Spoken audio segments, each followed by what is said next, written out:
She couldn't scream, she couldn't run, so she did the only thing left. She reached across a crowded room without making a single sound. What happened next would shatter everything Nathan Cross had spent 6 years trying to forget, and force him back into the only version of himself he'd been running from. But if this story grips you from the first second, hit that like button and drop a comment with the city you're watching from. I want to see exactly how far this story travels. Now settle in. This one's going to take everything you've got. The morning Nathan Cross's past came back for him started the way most mornings did. Badly. He burned the eggs. Not just a little. He burned them in the way that suggested he'd been distracted for a full 2 minutes too long, standing at the stove with a spatula in his hand and his mind somewhere entirely else. The smoke alarm in the kitchen of their apartment on North Damon went off with the particular shrillness of a thing that had no sympathy for context, and Emma, sitting at the table with her cereal and her library book about ocean creatures, looked up at the noise with an expression that was somewhere between resigned and deeply amused. She was 7. She already had the face of someone who expected things to go slightly wrong. Nathan waved the smoke away from the alarm with a dish towel, mouthed sorry in her direction, and started scraping the blackened mess into the trash.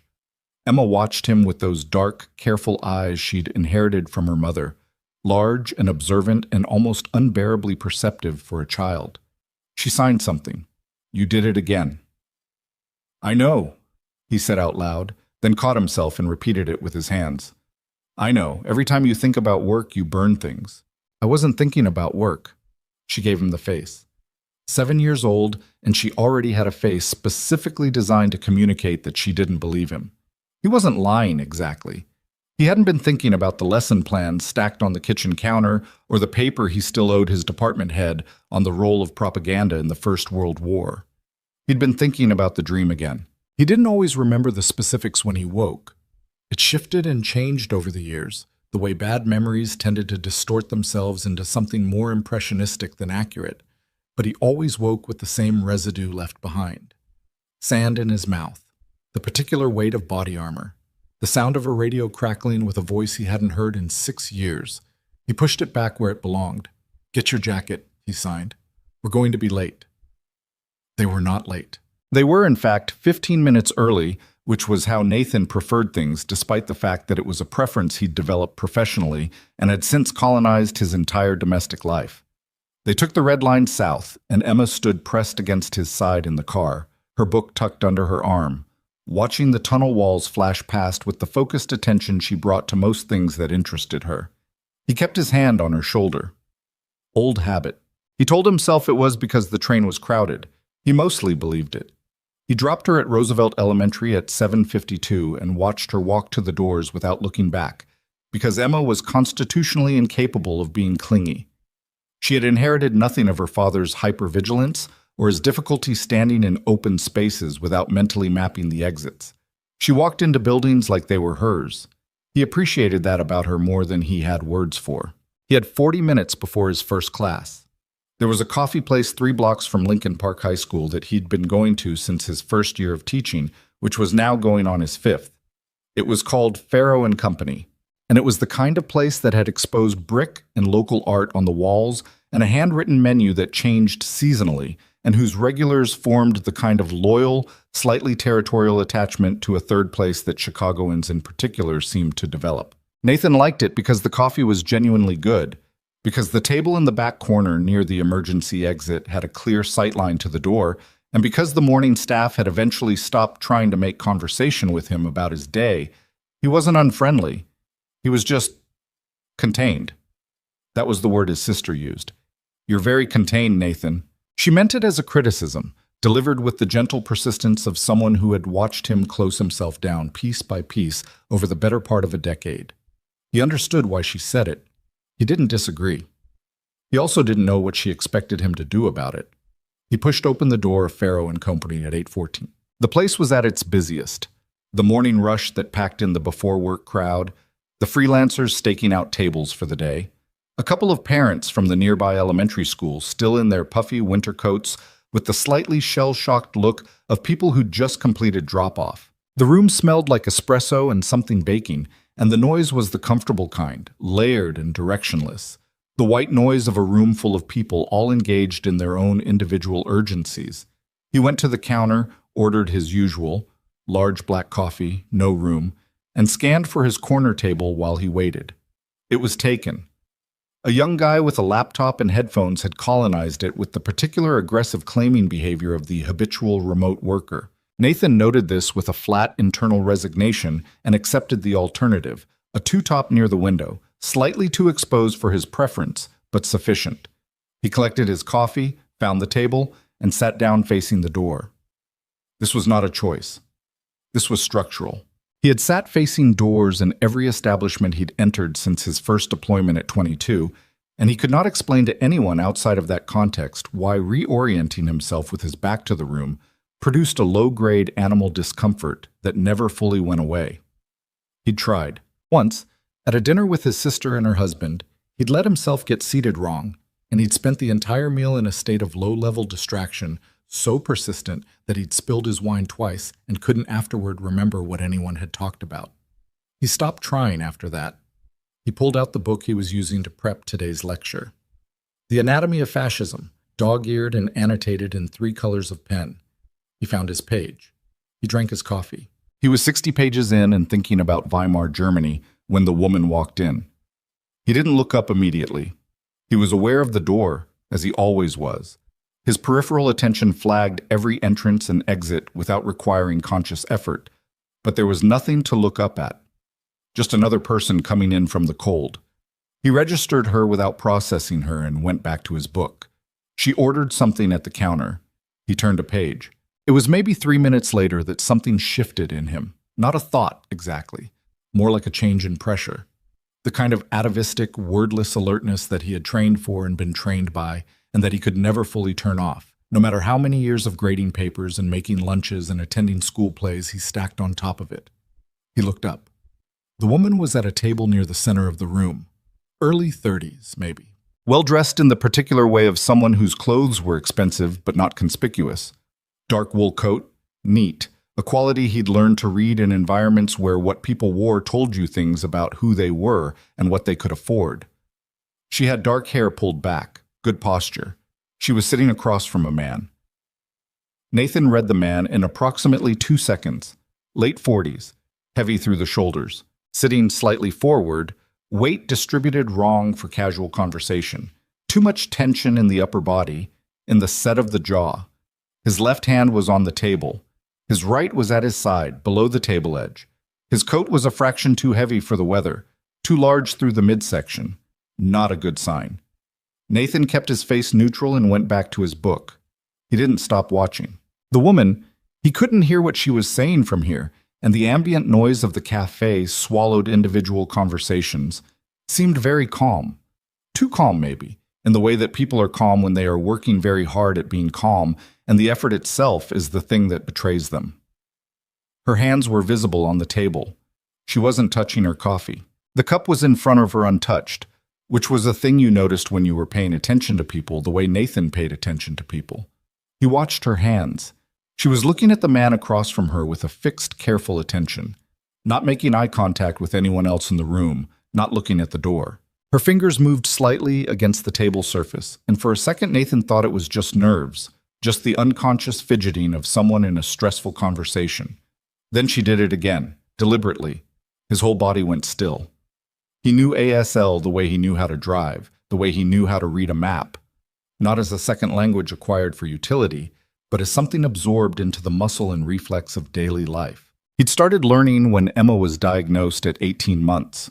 Not just learned, immersed, took classes, hired tutors, joined a deaf adult community group on the north side, made it a project the way he made things projects, which was to say comprehensively and without half measures. By Emma's 2nd birthday, he was fluent. By her 3rd, he was better than fluent. She had grown up in a household where language moved through the hands as naturally as through the voice. What the woman's fingers spelled against the table was not ambiguous. "Help me. He has a gun." Nathan did not move, did not change his expression, did not look at the man with the wrong distribution of weight and the too heavy coat in the right hand below the table. He looked at the book in front of him and turned a page he had not read and let exactly 4 seconds pass. Then he looked up, casually, the way anyone might look up from a book, and made brief eye contact with her. He kept his hands relaxed in his lap and spelled 4 words. I see you. Stay calm. Her face didn't change. She was good. Whoever she was very good. She gave him nothing. No relief, no reaction, nothing that the man across from her could have read as a change in the situation. Her eyes dropped back to the man and she said something, her voice too low to carry, and the man said something back and shifted his weight. Nathan's coffee sat cooling in front of him. He thought about Emma. He thought about her specifically, the exact weight of her against his side on the subway that morning, the way she'd looked walking into school without looking back. She was at school right now, safe, and she would be there until 3:15 when the aftercare program released her, and he was supposed to pick her up, and she would be annoyed if he was late because he was supposed to take her to the library. He thought about all of this and set it aside. He took stock of the room with the same systematic attention he'd trained himself to turn off, and was now turning back on. The morning rush was at peak capacity, maybe 40 people. Counter staff. 2 baristas, 1 floor staff moving between tables with a cleaning cloth. The door to the kitchen was behind the counter, left side. He'd clocked the emergency exit door on his way in, rear left, past the bathrooms, the handle slightly worn in the way that suggested it was used regularly for staff breaks, which meant it was not alarmed. The ceiling was low. The tables were small and close-packed in the center. The perimeter had more space. The man had his right hand below the table. He was big through the shoulders, but his balance was forward heavy, which meant fast turns would give Nathan the inside angle. The coat told Nathan there was bulk around the midsection, likely a holster, likely a full-size frame. The way he was sitting suggested he wasn't someone who carried habitually. He was too conscious of it, too attentive to his right side. He was also, Nathan noted, the kind of man who'd done something like this before. Not a professional. Something worse, in some ways. A desperate amateur with a plan and something to lose. The woman, her name he didn't know, would not know for another hour, reached for her coffee cup. Her hand was steady. He watched her take a sip with the deliberate normalcy of someone buying time. She set the cup back down. Her eyes moved briefly across the room without lingering anywhere long enough to attract attention. She found Nathan. He gave her nothing in his face. He turned a page. His hands, below the table where no one could see them, moved. How long has he had the gun? She picked up her phone, a smooth, natural gesture, just a woman checking her messages, and under the phone her fingers spelled, "Since outside. He wants me to go to the bank. Says he'll kill everyone here if I don't." Nathan absorbed this. His heart rate, which had elevated slightly, began to settle into something familiar and old and not entirely unpleasant, the specific steadiness that came when the problem became concrete. It was one of the things he'd never known how to explain to anyone outside of the work, and one of the things that had made the transition to civilian life so disorienting in ways he couldn't articulate. That calm. The way the world got simple and clear when the stakes went all the way up. He didn't miss the work. He was emphatic about that, internally, every time the question surfaced. But he missed that. A little. The terrible clarity of it. "Does he know anyone else in here?" he signed. She shook her head, barely. A millimeter of movement. "Just you?" "Yes." "What does he want at the bank?" A pause. She was working out how to sign something. Her vocabulary was good. Wherever she'd learned properly. But she was working from recall under stress, which was different from working from fluency. Access codes. Transfer authorization. "He worked for my company." Nathan read this and kept his face neutral. So it was not random. Not a robbery of opportunity. Not a mentally ill man with a gun and a grievance. This was targeted. This woman was specifically chosen. Whatever was waiting at the bank was whatever she was authorized to access, which told Nathan a few things. She had real authority, the man across from her had real information about that authority, and the plan, such as it was, had been thought through enough to be specific. "He'll kill you after," Nathan signed. It wasn't a question. She looked at him for a beat too long. Then, yes, he'd already known, but knowing it directly changed something in the weight of what came next. He looked at the cafe around them with fresh attention. The manager, he'd seen her before, a woman in her late 40s named Dina, always in a Pharaoh and Comedy apron and always slightly harassed, was behind the counter talking to one of the baristas. The floor staff, a young guy in his 20s, was collecting cups from a recently vacated table in the middle of the room. There were children in the room, a toddler in a high chair near the front window, a kid of maybe 10 on a laptop next to what was presumably a work-from-home parent, an elderly man alone with a newspaper, a group of 4 young women who had the look of grad students, probably from DePaul, all talking at once. All of them were inside the problem Nathan was trying to solve. He had no phone on the table. It was in his jacket pocket, which was on the back of his chair. Reaching for it was not subtle. He could text under the table, but any significant movement of his attention would be visible to the man, who was watching the room with the edgy, intermittent surveillance of someone operating at the edge of their competence. He thought about this for approximately 15 seconds. Then he stood up. He kept it casual, the body language of a man who'd been sitting too long and was stretching, maybe getting a refill. He picked up his coffee cup. He walked to the counter, not hurrying, and caught Dina's eye. She came over. He leaned in slightly, the way you leaned in when you wanted to say something under the ambient noise of a busy room. "I need you to do something for me," he said quietly, "and I need you to not react when I tell you. Can you do that?" Dina stared at him. She'd seen him in here hundreds of times. She knew he was a regular. She did not know anything else about him. "What?" she said. "There's a man sitting at the center table, dark coat, heavy build. He has a woman with him. He has a gun." He kept his voice completely flat, completely calm, the way he'd learned to deliver information in briefings, stripped of everything that would cause the listener to respond to the delivery instead of the content. "I need you to call 911 from the back room. Don't look at him when you go. Walk normally. Tell them armed individual, hostage situation, Farrow and Combis on West Armitage, and tell them to hold approach. Do not come in loud." Dina had gone very still. Her face had done something complicated. She was a practical woman, he could tell. She wasn't screaming, she wasn't looking at the man. She was processing. "What are you going to do?" she whispered. "Get your staff away from the floor first. Send them to the back on whatever pretense you want, then make the call." "Sir, there are children in this room," Nathan said. He looked at her directly. "I need you to trust me." She looked at him for one more second. Then she turned and said something to the barista next to her. Something utterly mundane about inventory. He caught the word oat milk, and they both walked calmly toward the back. Nathan returned to his table. He sat down. He picked up his book. Across the room, Emma's drawing was on the refrigerator at home. A picture she'd made at school of the 2 of them at the lake, rendered in crayon with the cheerful inaccuracy of a 7-year-old's spatial perception, his figure tall and slightly lopsided, hers small and precise. He thought about that drawing while he looked at the page of a book he wasn't reading, and thought about what he was about to do and did what he'd learned to do in the small spaces before things went loud, which was to be entirely present without being ahead of himself. There was a coffee station against the wall to his right, a stainless steel air pot of regular coffee, dark roast based on the label, and next to it the crockery station, spare cups, saucers, sugar dispensers.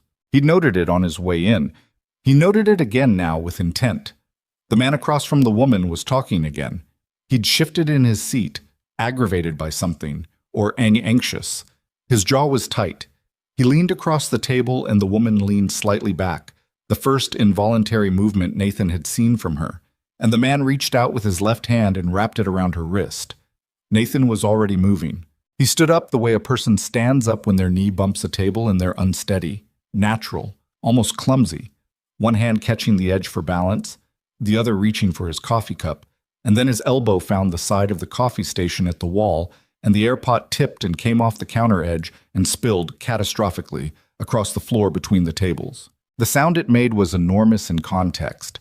The metallic crash of the container, the hiss of hot liquid spreading across the tile, and then in the half-second of general startlement that followed, Nathan had covered the distance between his table and theirs with the long, unhurried stride of someone simply moving through the disruption to help, and his hand closed on the airpot's handle just as he was right there, directly beside the man in the coat, and he upended the remaining contents directly across the man's right hand and lap. The sound the man made was not a word. It was a sharp, animal sound of pure pain, and his right hand came up reflexively, pulling away from the heat, pulling away from the gun, out from under the table, and into view. And Nathan's left hand closed on the man's wrist before the gun cleared his waistband. And then several things happened in a very fast sequence that Nathan would afterward be unable to fully reconstruct in linear order.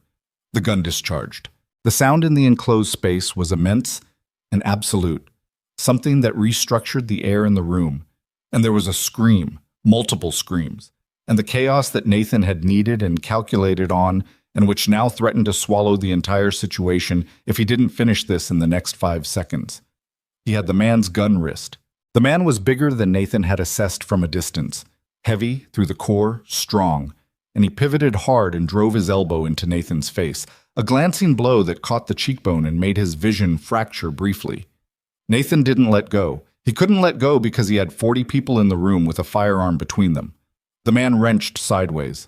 The gun went down, muzzle toward the floor, and Nathan's hand moved to the slide and he disengaged it in a single motion, one-handed, stripping the round from the chamber as the weapon was wrestled between them, and the magazine dropped out when he thumbed the release. And he stepped back, and the gun in his hand was now an empty, useless piece of polymer and steel. The man looked at him. He had a knife out. Not a backup. A primary, Nathan realized. This was always the plan for afterward, something that wouldn't make noise. A fixed blade, 5 inches, quality steel. He held it correctly, which told Nathan this wasn't his first time holding one. "I will put everyone in this room in the ground," the man said. His voice was low, deliberate, the practiced register of a man who was accustomed to having that sentence be sufficient. "You have no idea what you're in the middle of." "I have some idea," Nathan said. "Walk away. You're a teacher. I know who you are. I've seen you here. Walk away and take your coffee and go to your little school, and this ends here." He knew who Nathan was. That was interesting in a way that Nathan would unpack later. It meant this situation had a depth that wasn't visible yet, and it meant the man had done some level of preparation on the woman, which meant he'd watched her, which meant his information on her surroundings was more extensive than the woman herself probably knew. He was also, Nathan noted, still talking. People who were about to move didn't talk. Nathan watched the knife. He said nothing. The man lunged. He was fast for his size, genuinely fast, with the kind of explosive short-distance speed that big men sometimes had and that was always unexpected the first time you encountered it. He led with the knife, not the shoulder, which was the trained grip, and he aimed for the center of mass. Nathan moved left, just enough, and took the cut across the outside of his right forearm, a line of hot, clean pain, because avoiding it entirely would have required ground he didn't have. He let the man's momentum carry him forward and put his elbow into the back of the man's neck on the way through. The man staggered, not down, but destabilized. Nathan circled. His arm was bleeding. He registered this and did not attend to it. There were people moving behind him, someone running for the door, someone knocking over a chair. A sustained scream from somewhere near the front of the room that had the pitch and quality of pure panic rather than injury. The man turned and came back. Less fast this time. He was breathing hard. What happened next happened quickly enough that Nathan would also struggle to reconstruct it, and partly because he didn't see all of it. The woman. She had not run. He'd told her nothing, had given her no instruction, and she had not run. She'd been on her feet since the first moment the situation went physical, tracking it, positioning herself in a way that told Nathan she was not a person accustomed to being helpless. She had in her hands the cast-iron base of one of the small cafe tables. It was heavy. He could see it in the set of her shoulders and the way she moved with it.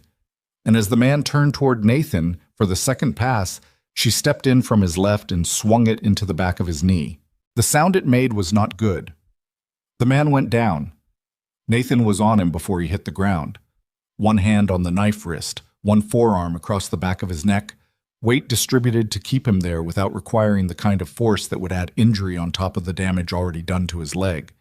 He felt the man trying to work through the pain and continue, and he applied exactly enough pressure to make that a bad idea, and then the man stopped. It was maybe 30 seconds since the gun had gone off. The room was in several different states at once.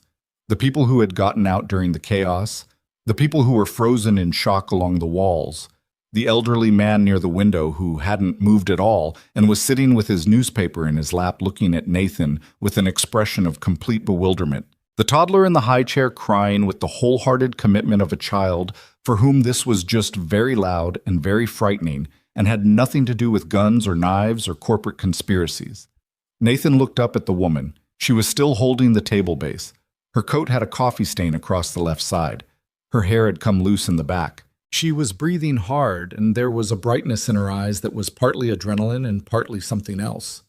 Relief, maybe, or a specific, furious satisfaction. "You're bleeding," she said. Her voice came out slightly unsteady. "Yeah," Nathan said. Sirens. Outside, growing closer, the sound of multiple vehicles. He looked at the man pinned beneath him, sweating, jaw locked, knife no longer in his hand, and then at the door and then at the room, doing a fast, automatic sweep for anything he hadn't seen yet, anything that had changed during the last 30 seconds that he needed to account for. His arm was bleeding more than he'd initially registered. He could feel it now, a real throb beginning to assert itself through the adrenaline, and the sleeve of his jacket was wet. "What's your name?" he asked her. She set the table base down. It landed with a heavy clunk on the tile floor. "Isabella," she said. "Isabella Hale." He processed the name without reaction, though he knew it. It was the kind of name that turned up in news, in business coverage, in the specific section of the world that he didn't pay attention to, but that filtered through anyway. Helix Dynamics. It meant something, he was aware of that, though the significance was remote from anything that mattered in the next 60 seconds. "Nathan," he said. "Nathan Cross." She nodded. Her eyes went to his arm. "You need to tell the police everything," he said. "All of it. Whatever brought this about. Whatever he wanted. Whatever you know about why. Don't simplify it." "I know what to tell the police," she said. It was not said sharply. It was said in the voice of someone reclaiming their footing, finding the edge of the person they usually were. The doors opened. They came in loud despite his instructions to Dina. 3 officers, hands on weapons, taking in the scene. The man on the floor, Nathan on top of him. The blood, the overturned furniture, the cast iron table base, the 40 people in various states of distress along the walls. "Chicago PD, nobody move!" Nathan identified himself by volume and kept his hands visible and did not move, because he was trained enough to know exactly how this moment looked, and to do nothing that would complicate it. The man beneath him let out a slow breath, something deflating in him, and went still. Across the room, from behind the counter, where she'd apparently been this whole time, crouched below the espresso machine with a phone in her hand, Dina, the manager, emerged slowly and looked at the state of her establishment. Overturned tables, spilled coffee spreading across the tile in a dark stain, the cast iron base of one of her cafe tables resting upside down on the floor like a question mark, and said, with the depleted exhaustion of someone who had used up all their panic, "I just had those floors refinished." Nathan, arm bleeding through his jacket, man pinned under his knee, looking up at 3 officers who were still working out whether to handcuff him or the other person, felt something happening in his face that he hadn't expected. He was almost smiling. He stopped himself. This was not a situation that warranted it. But the impulse was there, absurd and involuntary, and he filed it away as a thing to understand later. After the police reports and the hospital and the call he was going to have to make to the school to explain why he would not be in today, after all of it settled into something he could look at directly. For now, the man was down. The gun was empty on the floor. The woman was standing. That was enough. Up. He told Emma he'd hurt his arm playing basketball. She was 7 and not stupid, and she looked at him with those large, careful eyes and made the sign for basketball with the particular slight emphasis that meant she was asking a clarifying question rather than accepting a statement. He signed back. Yes. She signed, "You don't play basketball." He signed, "I played today." She looked at the bandaged forearm. She looked at his face. Then she picked up her library book about ocean creatures and went back to reading, which was either acceptance or the kind of suspended judgment that she was, at 7, already developing a genius for. He sat on the couch next to her and did not turn on the television and did not look at the news on his phone, and he thought about the afternoon, about the waiting rooms and the reports and the detective, Reyes, who'd kept him for 2.5 hours and whose eyes had changed when Nathan's military record came back on whatever database she'd run, and about Isabella Hale, who had sat in a separate room of the same precinct and answered questions with the composure of someone giving a deposition rather than recounting the worst morning of their life. He'd seen her briefly as he was leaving. She was on the phone, pacing, and she'd looked up and their eyes had met across the corridor and she'd held up one finger. Wait. And he'd nearly stopped. He hadn't. He had a 7-year-old to pick up from aftercare. He touched the bandage on his arm. The doctor had said 6 stitches and that he was lucky it wasn't deeper. He'd thanked the doctor. He hadn't mentioned what his forearms had looked like 6 years ago after a different situation with a different kind of blade, because that wasn't relevant information and wasn't something he thought about. Emma turned a page. The apartment was quiet. Outside the window, Chicago was doing what Chicago did in November, settling into the gray, long-shadowed early dark, the lake a distant, restless presence to the east. The sounds of the city reduced to their essential register, traffic and the occasional siren and the particular quality of silence that came after. He reached over and tucked her against his side. She tolerated this for approximately 4 seconds before repositioning herself with the efficiency of a child who had opinions about how she occupied space, and then she was under his arm with her book and her elbow at an angle that was slightly too sharp against his ribs, and he did not move. He sat very still and let his heart do whatever it needed to do. His phone lit up on the coffee table. He could see the screen from where he sat, a number he didn't recognize, a 312 area code. Chicago. He let it ring. It rang twice and went to voicemail. A few seconds later, a text appeared beneath the number. Mr. Cross, this is Isabella Hale. I'm sorry to reach out. I got your number from Detective Reyes. I know this is abrupt. There's something I need to tell you about this morning that I wasn't able to share with the police. Not yet. I think the man from the cafe was not working alone. I think this isn't over. I'm sorry. I didn't know who else to contact. Nathan read it once. He read it again. Emma turned another page. Somewhere in the ocean book, apparently, something interesting had happened. She made a small, involuntary sound that was not quite a word, the sound she made when a book surprised her. He looked at the message for a long time. Then he put the phone face down on the cushion beside him, and he looked at the ceiling, and he thought about a morning that was supposed to have been ordinary. Burned eggs and a crowded train and a cup of coffee and a book he'd been meaning to finish for 3 weeks. The life he'd built, careful and deliberate, from the salvage of a previous one. He thought about Emma's drawing on the refrigerator, the 2 lopsided figures at the lake. He thought about a woman standing in a ruined cafe with a cast-iron table base in her hands and coffee on her coat, and an expression that had nothing of the victim in it. He reached over and picked up the phone. He called her back. He wasn't sure, in the moment he picked up the phone, that he'd made a decision. It felt less like a decision, and more like the recognition that he'd already made one, somewhere between reading her text the first time and the second, and that the deliberation afterward was just the mind catching up to something the rest of him had already settled. Emma had fallen asleep on the couch with her ocean book open across her chest, which was how she fell asleep most nights when he let her stay up past 8, suddenly and completely, like a switch thrown, the way small children slept before the world taught them to do it anxiously. He'd carried her to bed, tucked the blanket around her with the specific fold she preferred on the left side, left the small lamp on because she liked a little light, and come back to the living room and stood there for a moment in the quiet apartment looking at the phone on the couch cushion. Then he'd picked it up and called. She answered on the second ring. I wasn't sure you'd call back, Isabella said. I almost didn't, he said. It was honest, and he figured she'd already assessed him as someone who said honest things, or she wouldn't have reached out to him at all. A brief pause.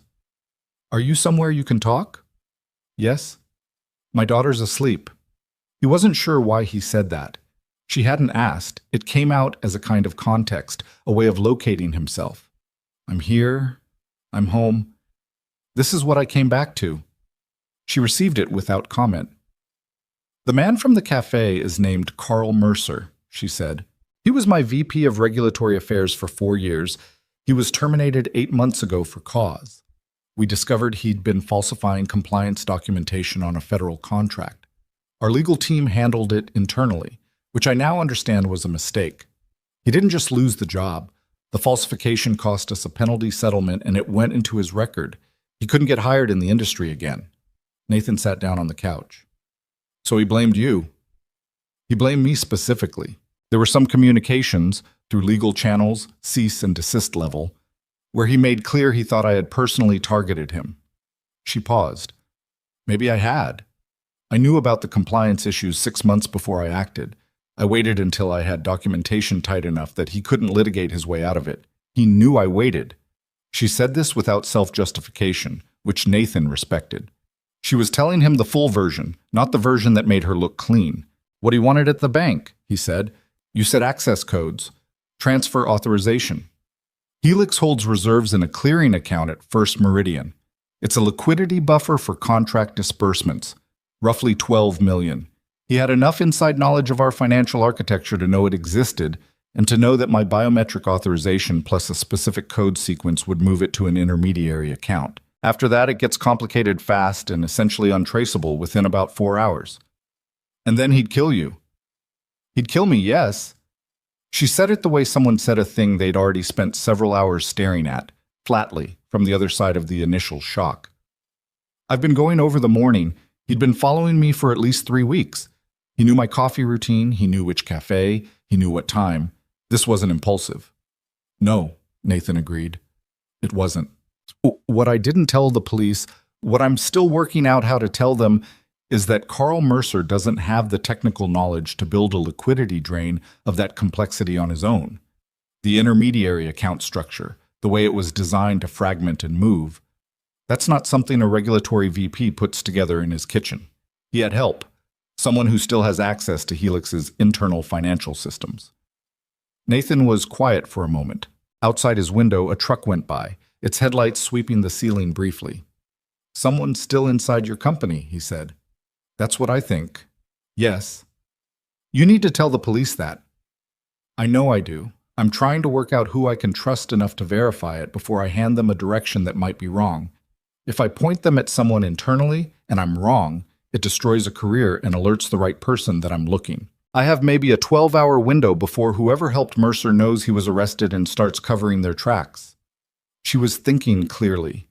He'd wondered, during the afternoon's procedural grind at the precinct, whether the clarity she'd shown in the cafe was situational, adrenaline and necessity, or whether it was the way she actually operated. Now he had a better answer. Why call me? He said. You have a legal team. You have security people. My head of security, she said, and stopped. His name is Damian Rhodes. He's been with me for 3 years.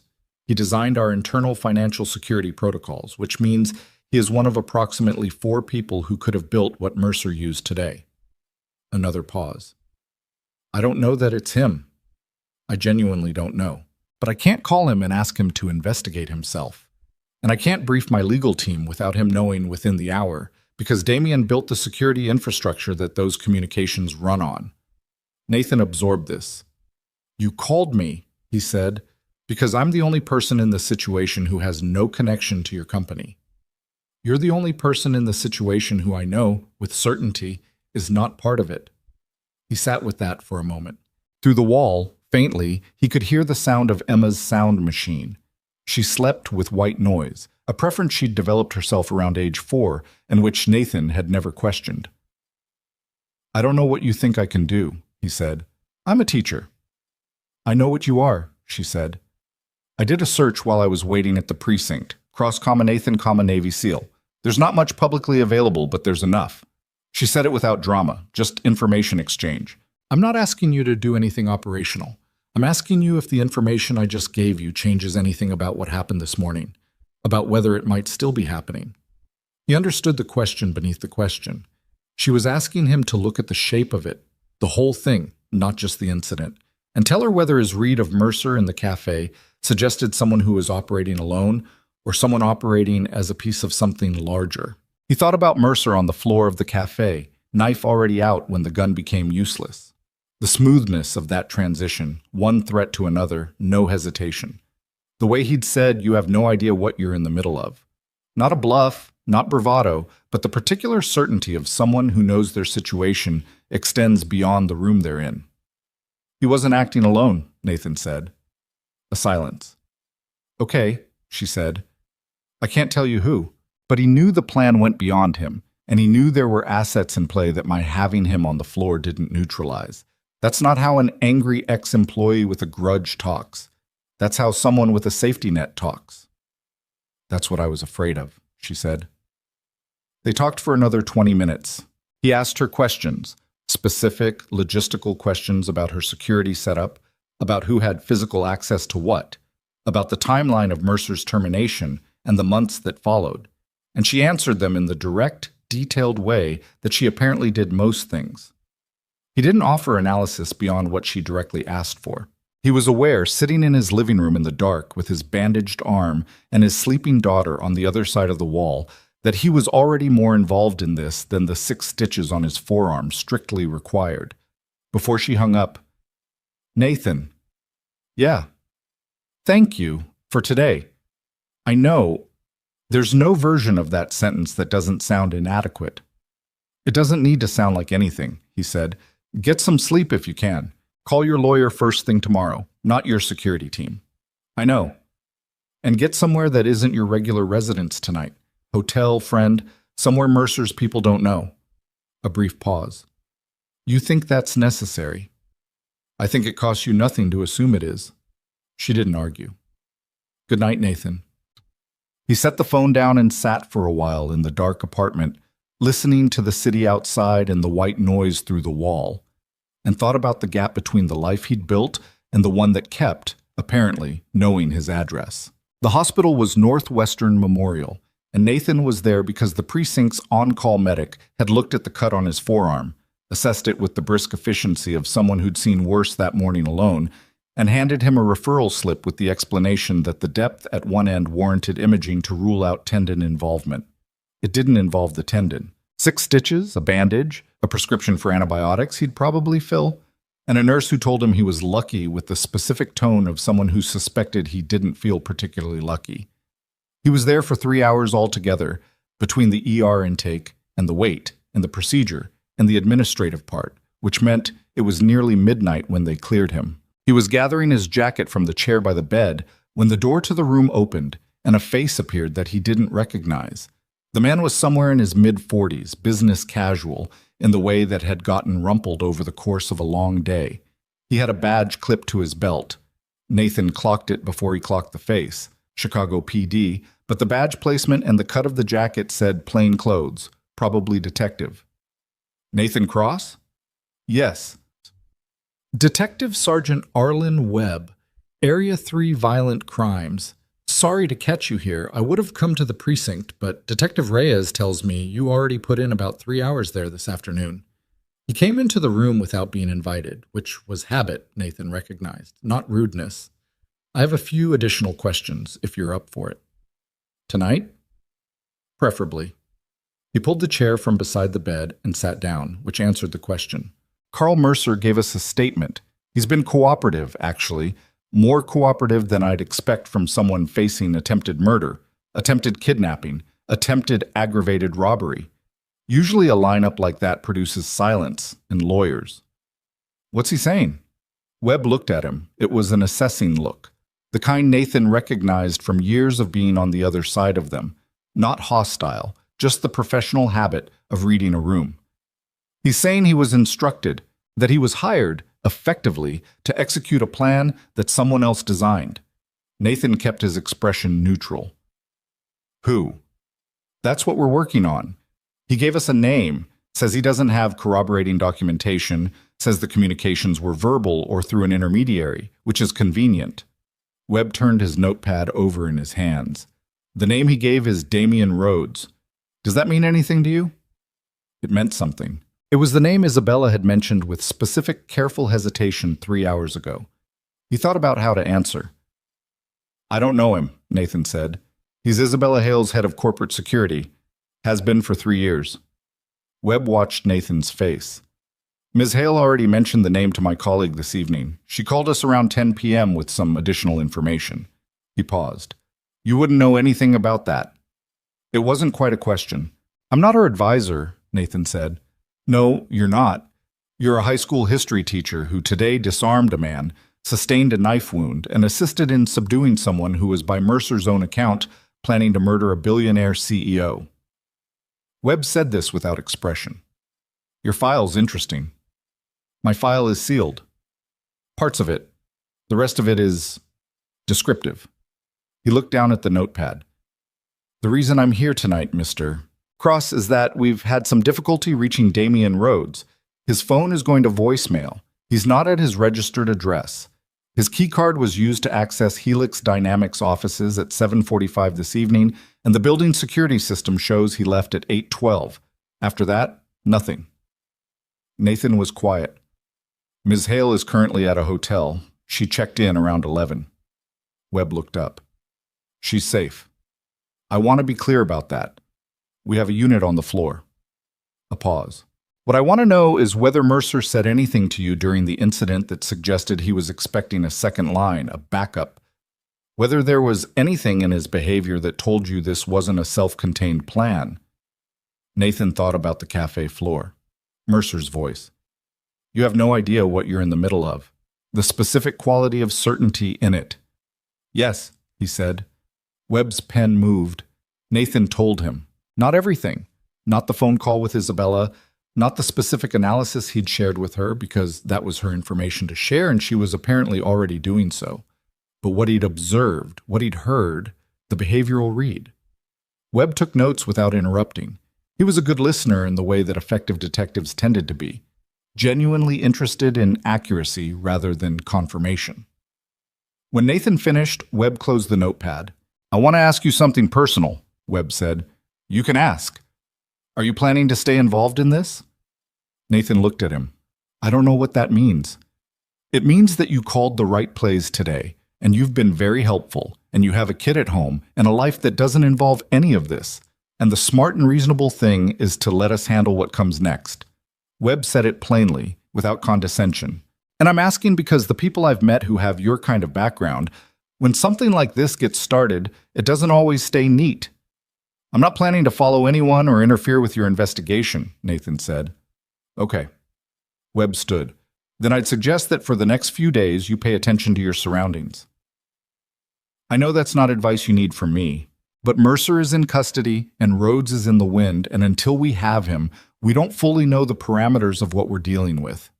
He left without further ceremony, the way detectives tended to leave. No goodbye, just the door swinging shut behind him. Nathan sat in the hospital room for a moment before getting up. He called his sister Maya from the cab on the way home. She answered sounding like someone who'd been asleep, which she had. Nathan, it's midnight. I know. I'm sorry. A rustling sound. He could hear her sitting up. What happened? Are you okay? I'm fine. I need to ask you something. He watched Chicago going by outside the cab window. Can Emma stay with you for a few days, starting tomorrow? A pause that he knew well. Maya doing the math on what this meant, arriving at a number she didn't like. Nathan, nothing's happened. Nothing's going to happen. He said it with as much conviction as he had. I just want her with you while I sort something out. Sort what out? Something from today. I'll explain when I can. Nathan, her voice changed. Please tell me you didn't get into something. Something got into me, he said. It's different. She didn't think it was different. He could hear that. But she said yes, because she was his sister, and because she loved Emma, and because she'd been doing this long enough, absorbing his incomplete explanations and his deliberate vagueness and the way trouble found him even in the life he'd built to avoid it, to know that pushing harder tonight wouldn't get her more information. First thing tomorrow, she said. First thing, he confirmed. He thanked her and hung up and watched the city go by and thought about Damian Rhodes, somewhere in Chicago tonight, doing the math on what Carl Mercer in police custody meant for every layer of the plan that extended beyond Mercer. The school called at 7:15 the following morning. Not about Nathan, about a schedule conflict, a routine thing, a message that ended up in his inbox between the 24 other emails that had accumulated overnight, because his email address had apparently made it into some news coverage of the cafe incident, and people had opinions they wanted to express. He deleted the ones that were weird, answered the one from his department head, who had seen the news and was, to her credit, more concerned about whether he was okay than about coverage plans for his classes, and texted Maya to confirm Emma was en route with a packed bag and her ocean book. Emma, when he told her this morning that she was going to Aunt Maya's for a few days, had given him that look, the sustained, measuring look that had more of her mother in it than Nathan could always comfortably observe. He signed, "Because I have some work things to sort out and I want you to have fun with Maya." She signed, "You said you play basketball and now you have work things. Both are true. You're a bad liar, Dad." He was. He'd always been a bad liar, specifically to Emma, and he wasn't entirely sure why, whether it was the visibility of his face without audio to distract from it, or whether she had simply calibrated her observation of him with the specific care of a child who'd had to read people closely her whole life, or whether she just knew him too well by now to be fooled by anything short of a thorough effort. He settled for putting his hand on top of her head, which she tolerated while making a face, and telling her he loved her, which she signed back without making a face at all. He dropped her at Maya's by 8. By 8:40 he was at the school, unlocking his classroom, going through the motions of a morning that felt profoundly disconnected from itself. His first period students were sophomores and they were studying the Treaty of Versailles, and he stood in front of them and talked about reparations and the particular hubris of peace settlements designed to humiliate rather than stabilize. And he was present enough that he answered questions and ran the discussion the way he usually ran it, on the Socratic end, more questions back than answers given, but part of him was somewhere else. He was thinking about what he knew. What he knew was this: Carl Mercer had been arrested. He would be charged. Whatever cooperation he was providing to Detective Webb was providing it now, while it was fresh and before his lawyers had time to fully construct the walls around it. Damian Rhodes was somewhere in the city, aware that the plan had failed at its first stage, calculating his exposure. The question of whether Rhodes would cut his losses and run, or would move to protect himself more aggressively, depended on variables Nathan didn't have. How deep the financial entanglement went, what documentation existed, whether there were other people in the network whose exposure created pressure on Rhodes from directions Nathan couldn't see. He thought about this between the Treaty of Versailles and his second-period juniors and their ongoing engagement with the causes of the Civil War. He checked his phone during the break between classes. A text from a number he now recognized. Her hotel, probably. Or a different phone. Webb told me about Rhodes. I'm working with our forensic accounting team to pull the documentation before it can be altered. Damian has a secondary admin credential that we didn't know existed. We found it this morning. He's been moving data for 6 weeks. Nathan typed back, "Don't go to the office, work remotely." A pause. Then, "I'm already here. I came in at 6. I needed access to the physical servers." He stared at that for a moment. "Is there security with you?" "Building security, yes, and 2 of Webb's people are outside." "Okay," he thought. "Don't be alone in any part of the building that isn't fully occupied. Not server rooms, not parking structures, not corridors." I know you know. I'm saying it anyway." A longer pause, then, "You're at school?" "Yes." "You went to work. I have students." He could almost feel the quality of that through the phone. The specific response of someone who dealt in leverage and resources and scale, trying to calibrate a person who showed up to teach sophomore history the morning after getting stabbed. "Thank you," she sent. "For last night. For calling Webb. I know you didn't have to." He put his phone in his pocket and went back to the Civil War. The call came at 12:47 during his lunch period. Not from Isabella, from a number he didn't recognize, a 312 area code different from the one she'd used. He almost didn't answer. He answered. Nathan Cross. The voice was even, professional, with the specific cadence of someone who'd spent years managing a room. "My name is Damian Rhodes." Nathan was very still. "I have Ms. Hale's location," Rhodes said. "I want to be clear that this is not a threat. I'm not going to harm her. I want to talk to you, specifically, not to the police, because I think you're the only person in this situation who might actually be interested in the truth, rather than the version of it that's being constructed right now." "Then talk to the police," Nathan said. "If I talk to the police, Carl Mercer's statement stands uncontested, and I spend the next 3 years in a legal process that ends with me in prison for a plan I was in the process of stopping." A pause. "I know how that sounds. It sounds like exactly what someone who did it would say." "I know. I'm aware of that. I'm also aware that I've spent the last 18 hours trying to document a financial fraud that Isabella Hale is not the victim of. She's the architect of. His voice didn't change in temperature. Carl Mercer is a criminal. What he did today was indefensible, and I am not defending it. I am telling you that the offshore accounts, the money movement, the falsified compliance documentation, the original version of all of that, goes back to the executive suite, not to Mercer's desk. Nathan's lunch sat untouched in front of him. "What do you want from me?" he said. "Nothing operational. I want you to meet me. I want to give you the documentation I've compiled, because I don't trust the legal channels, and I don't trust the police to receive it without it disappearing, and you are the only person in the perimeter of this situation who is not, as far as I can determine, on anyone's payroll. You could be recording this. You could be using this call to establish contact so you can establish proximity." "I could be," Rhodes acknowledged. "You'd have to assess that." Nathan looked at the wall of his empty classroom, his students' papers stacked on the corner of his desk. Emma's school photo in the frame next to the whiteboard, put there last fall because he spent 8 hours a day in this room, and he liked being able to look at her. "I'll think about it," Nathan said. "Time is a factor. The documentation I have, I can hold for maybe another 6 hours before the accounts it references are cleaned and the trail is gone." "I said I'll think about it." He hung up. He sat there for a moment. His arm throbbed. He looked at Emma's photo. Then he called Detective Webb.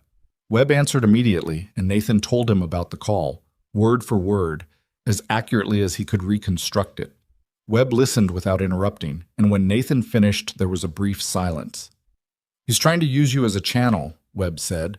"Possibly genuine, possibly a play to get someone outside our perimeter into his proximity." "That was my read." "Don't meet him alone. Don't go anywhere he designates." A pause. "But don't close the contact either. If he's willing to talk through you, there might be something in the documentation he's claiming to have. We can work with that. You want me to be a go-between. I want you to relay messages and let us set the parameters of any meeting. I want Rhodes talking to someone who isn't a badge, because sometimes that's the thing that opens the door." Webb paused. "You said you'd think about it." "I said I'd think about it." "Have you thought about it?" Nathan rubbed the back of his neck. Through his classroom window, the school's courtyard was visible. A few students eating outside despite the cold, a couple of teachers crossing toward the main building with their collars up. Ordinary. Thoroughly ordinary. "Yes," he said. Webb exhaled something that wasn't quite relief but was adjacent to it. "Okay, call him back. Tell him you'll meet. Tell him to pick a public location. Crowded, nothing he's had time to prepare. We'll have people there before you arrive. And if the documentation is real," a pause, "then we follow it. And if it points at Isabella Hale," a longer pause, "then we follow it," Webb said again in exactly the same voice. Nathan ended the call and sat for a moment longer with the phone in his hand. He was trying to locate something in himself, some feeling about the position he was in, some version of reluctance or resentment at the way this had grown from a cup of spilled coffee into something that now had multiple moving parts, and a detective asking him to be useful in ways that exceeded what his civic participation in a cafe incident had strictly obligated him to. He didn't find what he was looking for. What he found instead was the other thing. The terrible, familiar clarity. The simplicity of a situation with real stakes. He told himself this was a problem. He called Rhodes back. "All right," he said when Rhodes answered. "Public place. You pick somewhere with foot traffic and no prepared angles. I pick the time. And whatever you're carrying, you hand it to me in the open where anyone watching can see the exchange." A brief silence. "Agreed. And Rhodes, if this is a setup, if there's anything about this meeting that isn't what you said it is, I will not be particularly gentle about it." "I understand," Rhodes said. "I don't think you do," Nathan said, "but we'll find out." He gave him a time.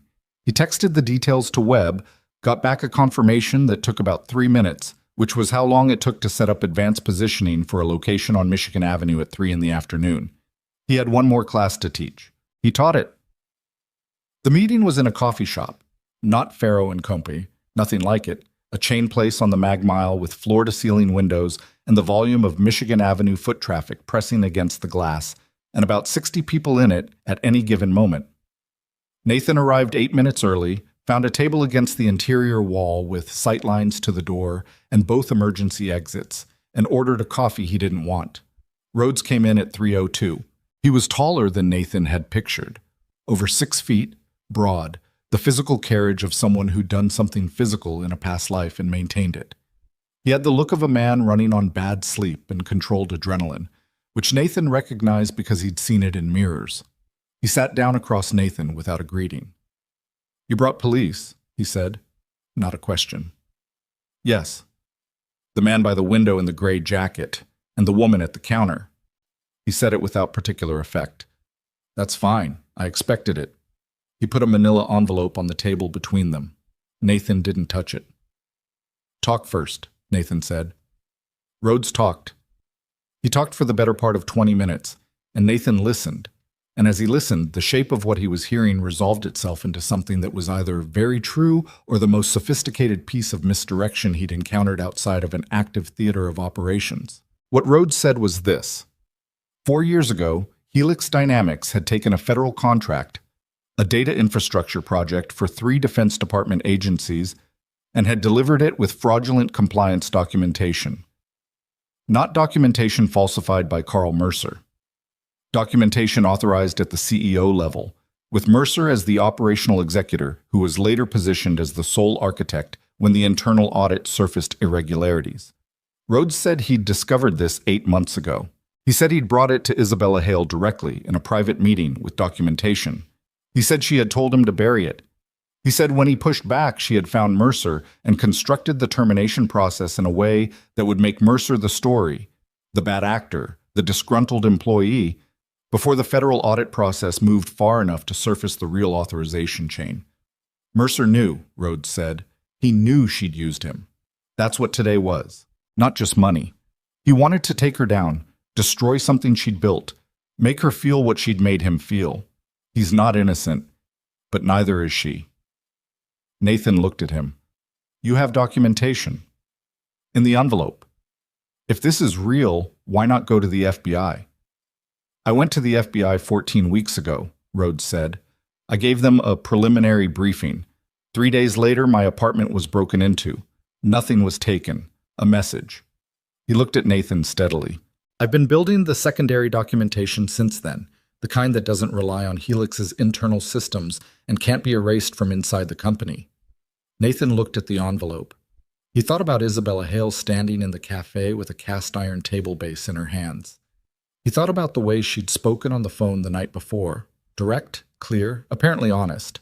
He thought about the specific difficulty of reading people accurately when you wanted a version of events to be true. He picked up the envelope. It was heavy, substantial. Whatever was in it, it was real paper, real documents, not a prop. "I'm going to pass this to the detectives in this room," Nathan said. "If what you're claiming is documented in here, their job gets more complicated. If it isn't, if this is a diversion or a plant, you understand what happens next." "I understand," Rhodes said. "Why me?" Nathan said. "You could have mailed this to the Tribune."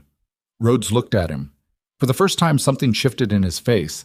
Not weakness, exactly, but the particular exhaustion of a man who had been carrying something heavy for too long. "Because I needed to give it to someone I believed would actually open it," he said.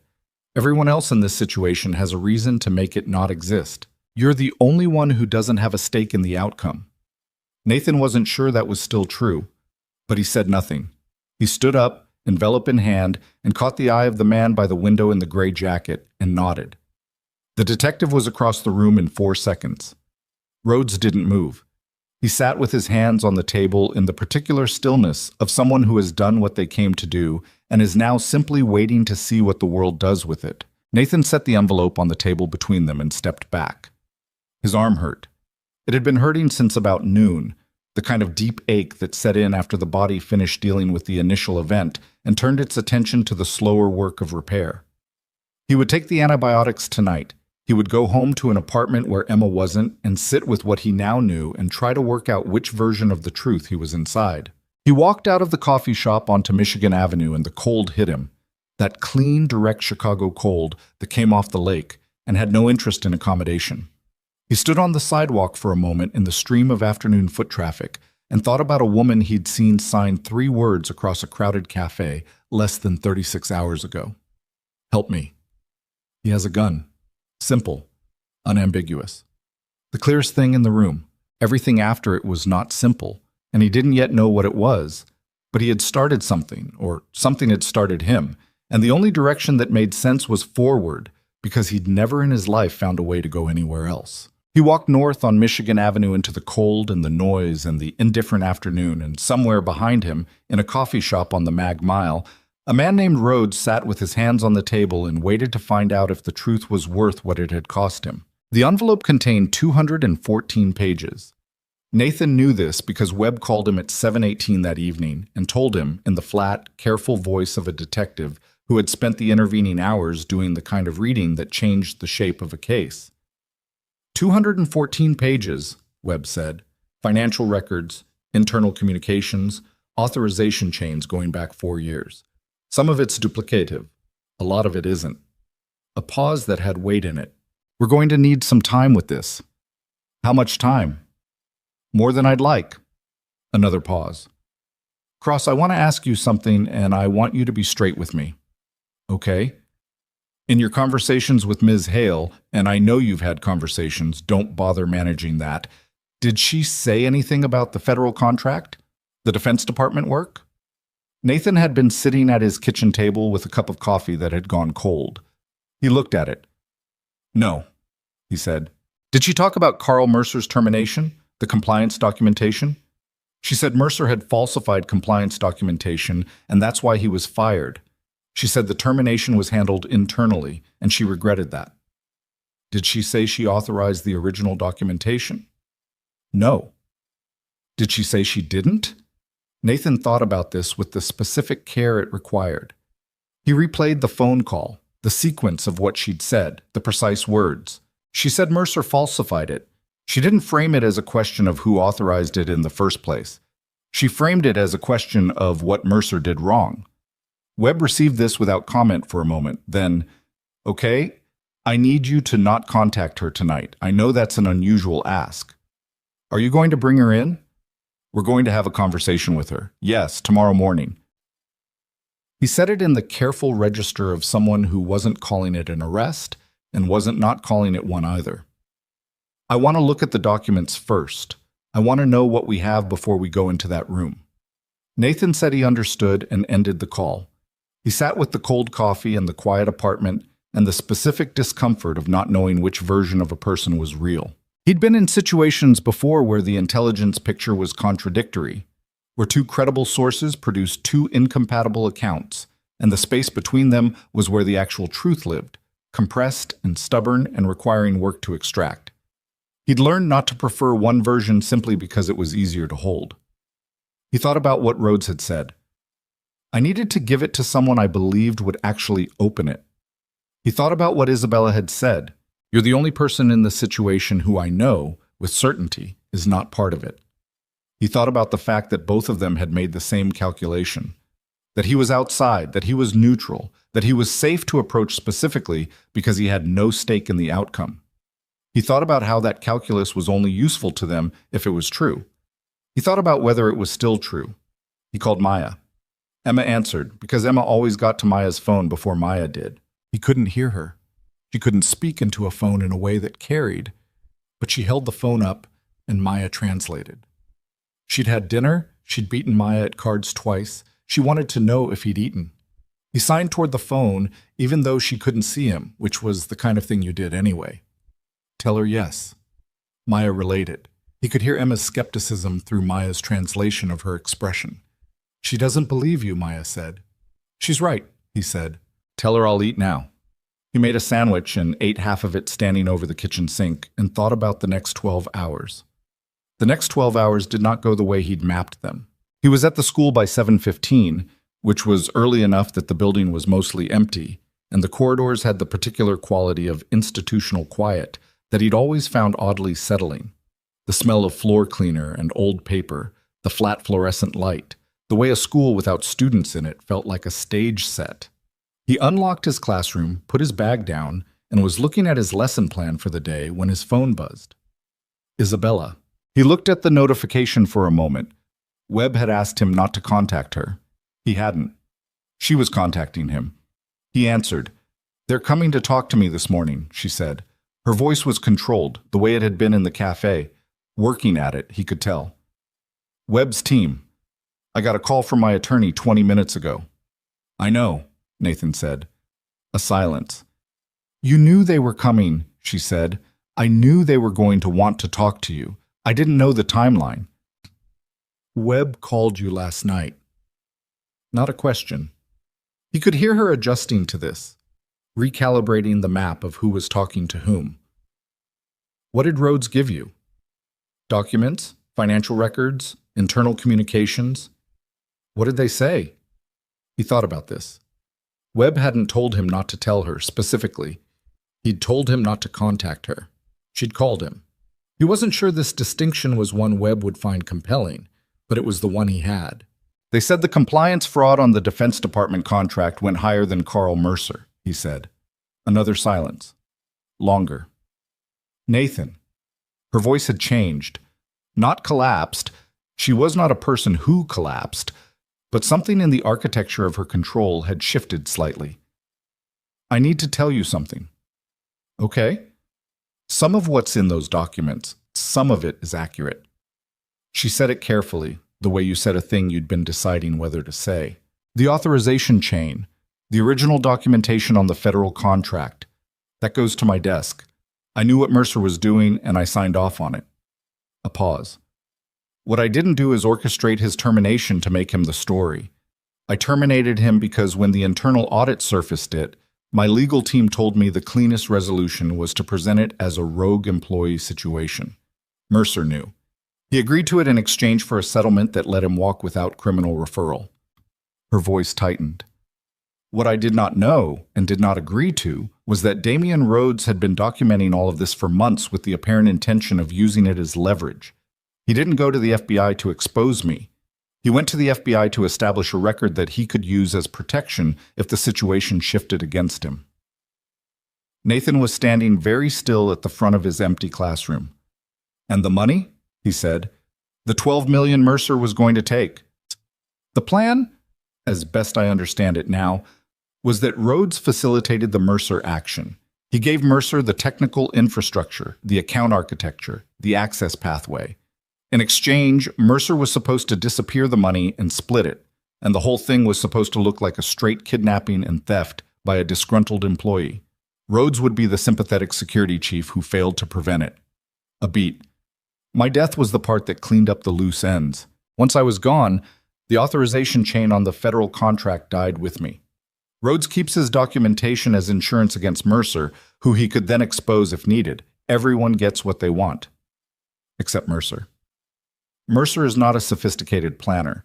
He's an angry man who got handed a mechanism for revenge by someone who needed a weapon." She exhaled. "Rhodes used him. And now Rhodes is sitting in police custody with 200 pages of documents that accurately describe my culpability and conveniently omit his own role in constructing a murder plot." Nathan processed this. He pulled out the chair at his desk and sat down. "You need to tell your attorney all of this," he said. "Today. Before that meeting." "My attorney already knows the broad strokes. She's very good and very expensive, and she's on her way to the hotel right now." A pause. "I'm telling you because you deserve to know. You've been operating on an incomplete picture of who I am, and I'm not comfortable with that." He didn't say anything immediately. He looked at the whiteboard at the front of his classroom, still showing the notes from yesterday's Civil War discussion, half erased. "I made choices," she said. "Bad ones. The compliance fraud. I told myself it was standard practice, which was true in the sense that everyone does it, and a lie in the sense that that doesn't make it right. I told myself the internal resolution was protecting the company and the people who worked there, which was partly true and mostly self-serving." Her voice lost a fraction of its composure for the first time. "I didn't plan for a man to die over it. I didn't plan for any of this. But what I did gave both of them the material to build something that almost killed me and would have killed others if the wrong things had happened in that cafe.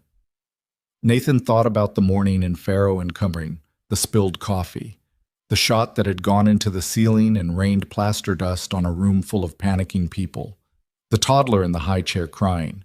"What do you want from me?" he said.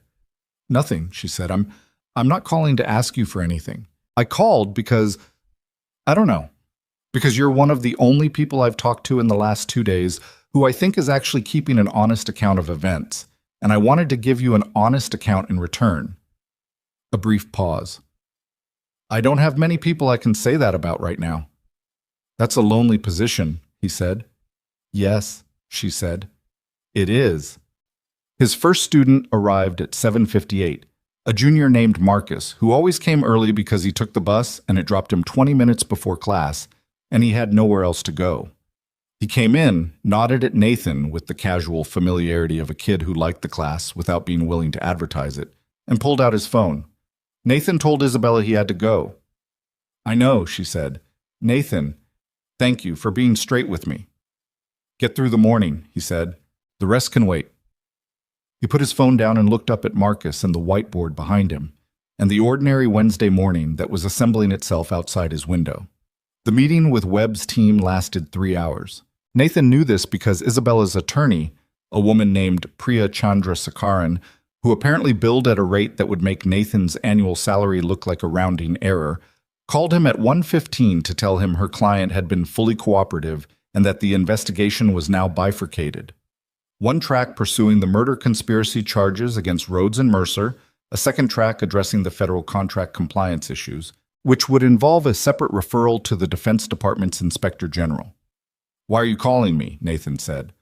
"Because Ms. Hale asked me to keep you informed," Chandrasekaran said, in the brisk informational tone of someone who had been told to do a thing and was doing it without necessarily endorsing it.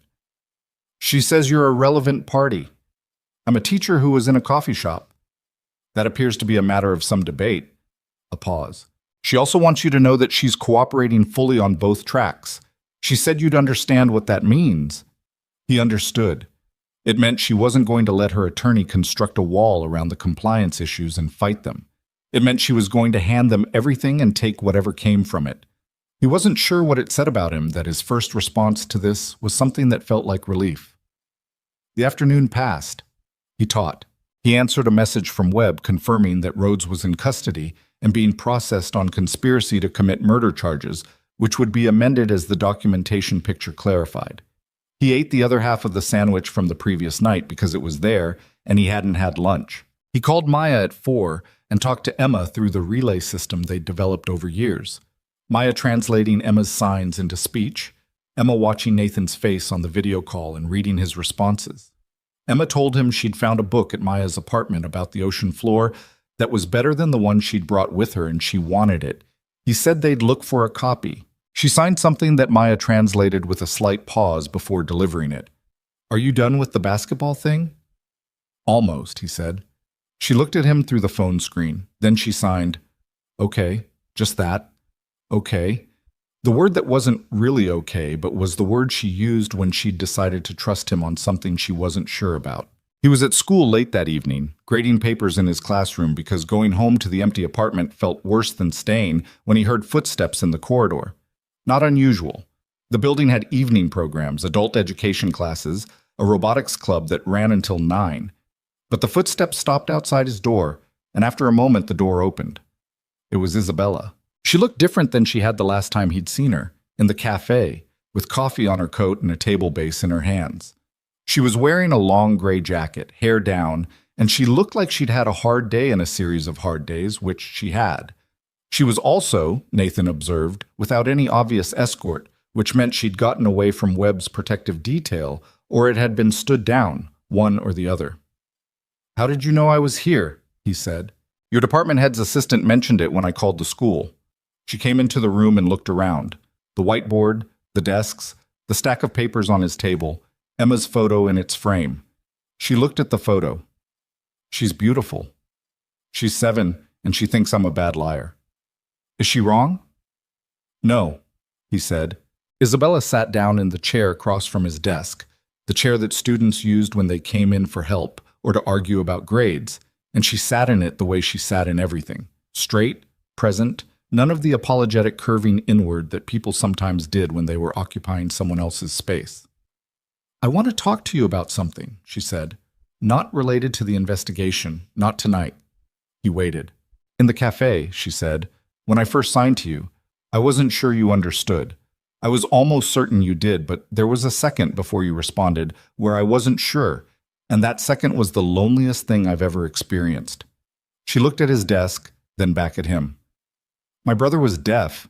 He died when I was 19. Car accident, nothing dramatic, just a Tuesday, and then he was gone. I learned to sign because of him. I haven't used it with anyone, really, since—" She paused. "So when I saw you and your daughter across the room, the way you were talking to each other, I had this completely irrational thought that if anyone in the room was going to understand, it was you. Not because you had training or because you were capable of doing what you did, just because you knew how to listen in a way most people don't." Nathan didn't say anything. He let it sit. "I'm saying this badly," she said. "No," he said. "You're not." She looked at him. The evening light through his classroom windows was the particular amber of a November late afternoon bleeding into early dark, and it did something to the room that made it feel smaller, more contained. "I've been building Helix for 8 years," she said. "I made it what it is. I made mistakes in how I did that, serious ones, and I'm going to have to answer for them, and I'm prepared for that." She said it without self-pity, which was the only way it was possible to say it without it sounding like performance. "But I've spent the last 2 days realizing that I've also built a life where the only people I fully trust are either on my payroll or in my legal team, and neither of those is the same thing as trusting someone." She paused. "I don't know what I'm trying to say." "You're saying it's been a strange couple of days and you needed to talk to someone who isn't billing you for the conversation," Nathan said. She looked at him for a moment. Then something shifted in her face. Not quite a smile, but the shape that came before one, the relaxation of something that had been held carefully. "That's a very practical interpretation. I'm a practical person." "Yes," she said. "I noticed." He got up and went to the small cabinet where he kept his electric kettle, a domestic intrusion into the classroom that his department head had opinions about and that he ignored, and made 2 cups of coffee with the particular efficiency of a man who'd been making his own coffee in inadequate conditions for 20 years. He handed her one. She took it without comment, which was right. They talked for a while. Not about the investigation, not about Mercer or Rhodes or the federal contract or what came next. She asked him about Emma, actually asked, with real attention, the kind that wasn't performance or politeness. He told her about the ocean book. He told her about the way Emma had started learning to paint with watercolors, the methodical, patient way she approached it, mixing colors with a concentration so total it was almost alarming in a 7-year-old. Isabella laughed at something he said, not a polished laugh, a real one, sudden and slightly surprised. She told him about her brother. His name was David. He'd been 2 years older than her, and he'd had a gift for mathematics that their parents hadn't known what to do with, and that David had eventually routed into competitive chess, which he'd played at a national level at 16. She talked about him the way you talked about someone you'd had to learn to carry. Not easily, but with the specific fluency of someone who had done the work of grief rather than avoiding it. "He would have liked you," she said. "You don't know that." "He liked people who were quiet and meant it," she said. "Not everyone who's quiet means it. Some people are quiet because they're managing something. You're quiet because you've decided most things don't need to be said out loud." She looked at him. He was the same way. Nathan drank his coffee and didn't argue with this, mostly because it was accurate in a way that was slightly uncomfortable. It was getting dark outside in a real way now, the November sky doing its early collapse, and somewhere in the school the robotics club was audible through the walls, a low irregular percussion of things being assembled and tested. Normal. Thoroughly, stubbornly normal. He was about to say something that he wasn't sure what, when his phone buzzed. He looked at it. Webb. "I have to take this," he said. She nodded and looked at her coffee. "Cross," he said. "We have a problem." Webb's voice had a quality Nathan hadn't heard in it before. Not panic. Webb was not a man who panicked, but something underneath the control, something that suggested the ground had shifted in a way he was still mapping. Damian Rhodes is out of holding. Nathan's hand tightened on the phone. What do you mean, out of holding? He was being processed at Area 3. About 40 minutes ago, one of the officers on intake had a medical event. Cardiac. He's at Northwestern right now. He's going to be okay. And in the movement and the disruption, Rhodes was in a briefly unsupervised window. A pause. He's gone. His restraints were cut, not broken, which means he had help. Someone inside. We're looking at that. Yes. Webb's voice. Cross, I need you to tell me where Ms. Hale is. Nathan looked across the desk at Isabella, who was looking at him, reading his face with the same attention she brought to everything. She's with me, he said. A silence on Webb's end. Where? He gave him the school's address. Don't move, Webb said. I'm sending units now. Keep her in the building. Keep her away from windows. Don't go into any part of the building that isn't occupied. I'll be there in 15 minutes. Nathan put the phone down. Isabella was already watching him. She hadn't spoken. She'd read enough in his face during the call to have arrived, he thought, at most of the relevant conclusions. Rhodes is out, he said. She received this without visible panic, which he was beginning to understand was simply how she was built. Not fearless, but with a particular architecture of self-control that had been constructed over years of having to be the person in the room who didn't fall apart. How? Someone helped him. Webb's working it. He stood up. We're going to move toward the interior of the building, away from the windows. Nathan, now, he said. Not harshly, just with the flat, direct quality of someone returning to a register they knew. She stood. He moved them into the corridor toward the center of the building, past the lockers and the main administrative hall, toward the library, which was interior-facing and whose windows looked into the school's central courtyard rather than the street. The robotics club was visible through a glass partition as they passed. 8 or 9 students gathered around a work table, one of the faculty advisors gesturing at something on a laptop. Normal and oblivious, and exactly the kind of collateral context Nathan was trying to keep uninvolved. He put them in the library, in the reading area at the back where the stacks provided cover from the room's glass doors. And then he did what he always did, which was to map the space. Exits, sight lines, what could be used and what couldn't. Talk to me, Isabella said. Isabella. She was standing with her arms crossed, not defensive, but contained, holding herself together the way you held something that had sustained damage and hadn't yet fully assessed the extent of it. What's your read?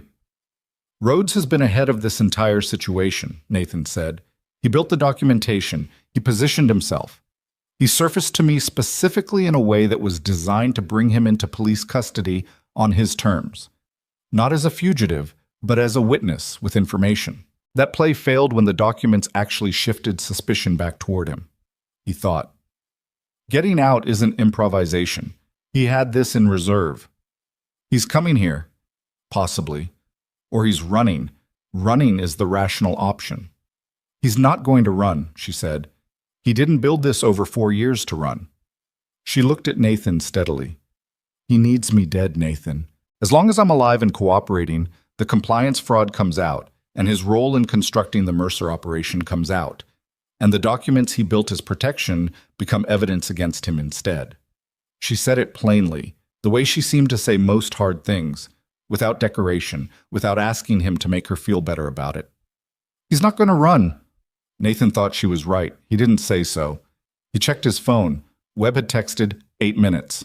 Keep her out of the lobby. 8 minutes. He thought about the school's layout. 3 entrance points. The main lobby on the north side, the gymnasium entrance on the east, and the faculty parking entrance on the south that required a key card. The faculty entrance was the one that the robotics club advisor had propped open earlier in the evening. He'd seen it as they passed, a rubber wedge under the door. The common lazy habit of someone who was going out and coming back and didn't want to swipe twice. He'd noted it without knowing why. He noted it now, with knowing exactly why. Stay here, he said. No, she said. He looked at her. I'm not staying alone in a room while you go do something, she said. That is not happening. But Isabella, I have been alone in this for 4 years, she said. I signed to a stranger across a cafe because there was no one else. I am not sitting in a corner while you handle it. Tell me what I can do. He looked at her. He thought about what Webb would say. He thought about what the practical, sensible version of this looked like. Fine, he said. You stay behind me. You do exactly what I say when I say it. And if I tell you to get down, you don't ask why. Agreed. They went back into the corridor. He moved them toward the south end of the building, checking the faculty entrance, still propped, the wedge still in place. He pulled it out and let the door close and lock. If Rhodes was already inside, that told him nothing. If he wasn't, it reduced one variable. The building's security desk was unmanned at this hour. The guard did rounds, but there was a panel near the main office that showed the door status for every entrance point. Nathan found it and scanned it. Main lobby, locked, armed. Gym entrance, locked, armed. Faculty South, locked. The door had registered his removal of the wedge. Loading dock on the west side, unlocked. He looked at that for a moment. The loading dock was at the back of the school, behind the kitchen, accessible from a service alley. It was unlocked because the custodial staff used it for evening trash runs, and it was on a manual bolt that required physical presence to secure, not a keycard. He had not walked past the loading dock tonight. Someone's already inside, he said. Isabella said nothing. She was watching his face. He moved them back toward the center of the building, away from the loading dock, back toward the library. His mind was doing the particular rapid spatial calculus that he'd learned to do and that he hated needing. Every room a problem, every corridor an exposure, every person in the building a variable. The robotics club, the advisor, the 8 or 9 students. He stopped. The other people in the building, he said. I need them away from the south end. He looked at Isabella. Can you go into that classroom, the robotics club, through the glass partition, and tell them there's a gas leak? Tell them to take their things and go out the main lobby only. Tell them the faculty advisor needs to call building security on his way out. She looked at him. Gas leak. It's fast and no one argues with it. Go. I'll be right here. She went. He watched through the glass partition as she opened the door and spoke to the advisor. A man in his 50s who looked up with the slightly irritated expression of someone interrupted mid-explanation, and then his expression changed as whatever she was saying reached him, and he turned to his students. He was efficient about it, Nathan noted with relief. No drama, just clear instruction, the kids gathering their things with the particular mix of inconvenience and secret gratification that a building evacuation produced in teenagers. They moved toward the main lobby. The advisor had his phone out. Isabella came back. Nicely done, Nathan said. I run a global technology company, she said. I know how to clear a room. Somewhere in the south end of the building, something moved. Not loud. A door or a step. Something with the particular quality of controlled movement, careful about noise in a way that unconsciously produced its own kind of sound. Nathan put his hand out and stopped Isabella where she was. They were in the main administrative corridor outside the school office. The lights were on in the corridor, the standard evening setting, every other fluorescent, which produced a light that was adequate and flat and gave no particular advantage to anyone. He waited. 20 feet down the corridor, a figure came around the corner from the south hall. Damian Rhodes was 6'2" and moved like someone who'd kept up his training past the point where most security executives stopped. He was carrying something low at his right side that Nathan identified before Rhodes was fully into the light. He'd had a secondary weapon, not the one that would have been taken when he was processed, something staged elsewhere, retrieved on his way out. A compact frame looked like a subcompact 9mm, held low and close in the manner of someone who'd been trained to use it rather than just carry it. He stopped when he saw them. Nathan was in front of Isabella. He'd positioned himself that way when he heard the sound, and he stayed there. For a moment, nobody moved. The corridor was very quiet. Somewhere outside, a siren. Webb's units getting closer. Rhodes looked at Nathan, then at Isabella, behind Nathan's shoulder. You don't have much time, Nathan said. They're 30 seconds out. I know, Rhodes said. His voice was the same as it had been in the coffee shop.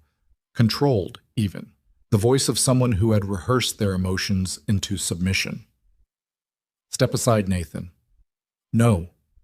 This isn't your situation. You made it my situation when you handed me 200 pages of documents and then used my conversation with Webb to time your exit, Nathan said. That was very clean, by the way. I didn't see it until tonight. Something moved in Rhodes's face. Acknowledgement, maybe, or the specific look of someone who was tired of a plan that kept encountering complications.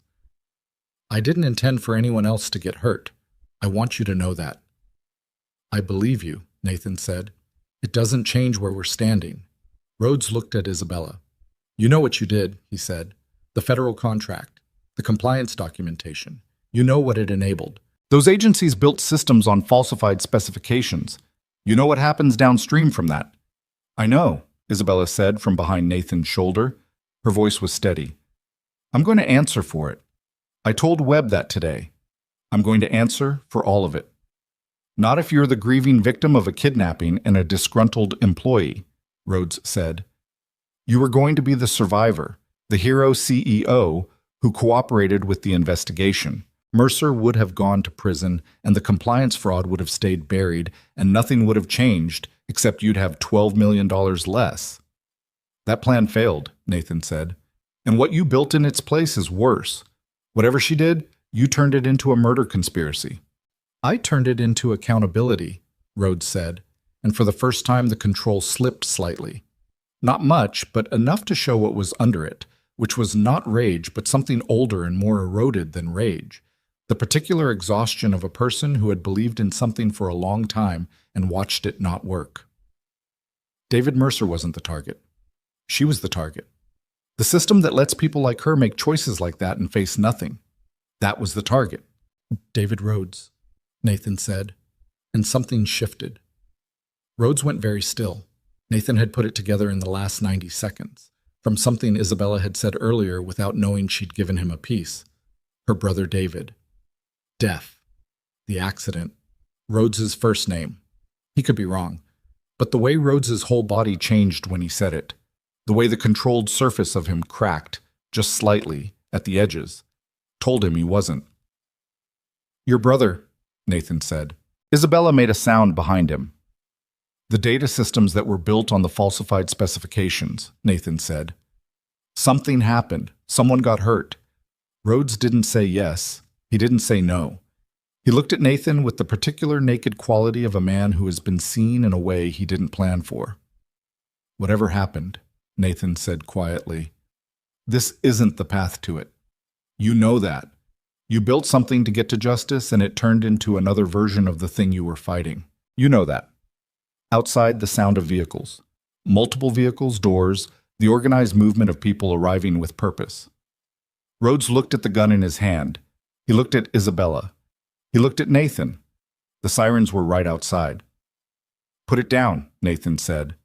Not loud, not commanding, just direct.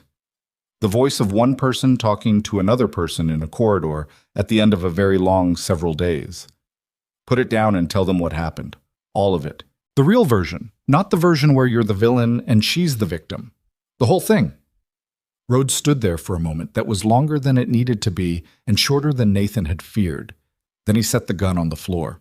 He stepped back from it and put his hands up, and the main lobby doors at the end of the corridor burst open, and Webb came through first with 2 officers behind him, and the corridor filled with the organized chaos of an apprehension, voices and movement, and the sound of Rhodes being placed against the wall.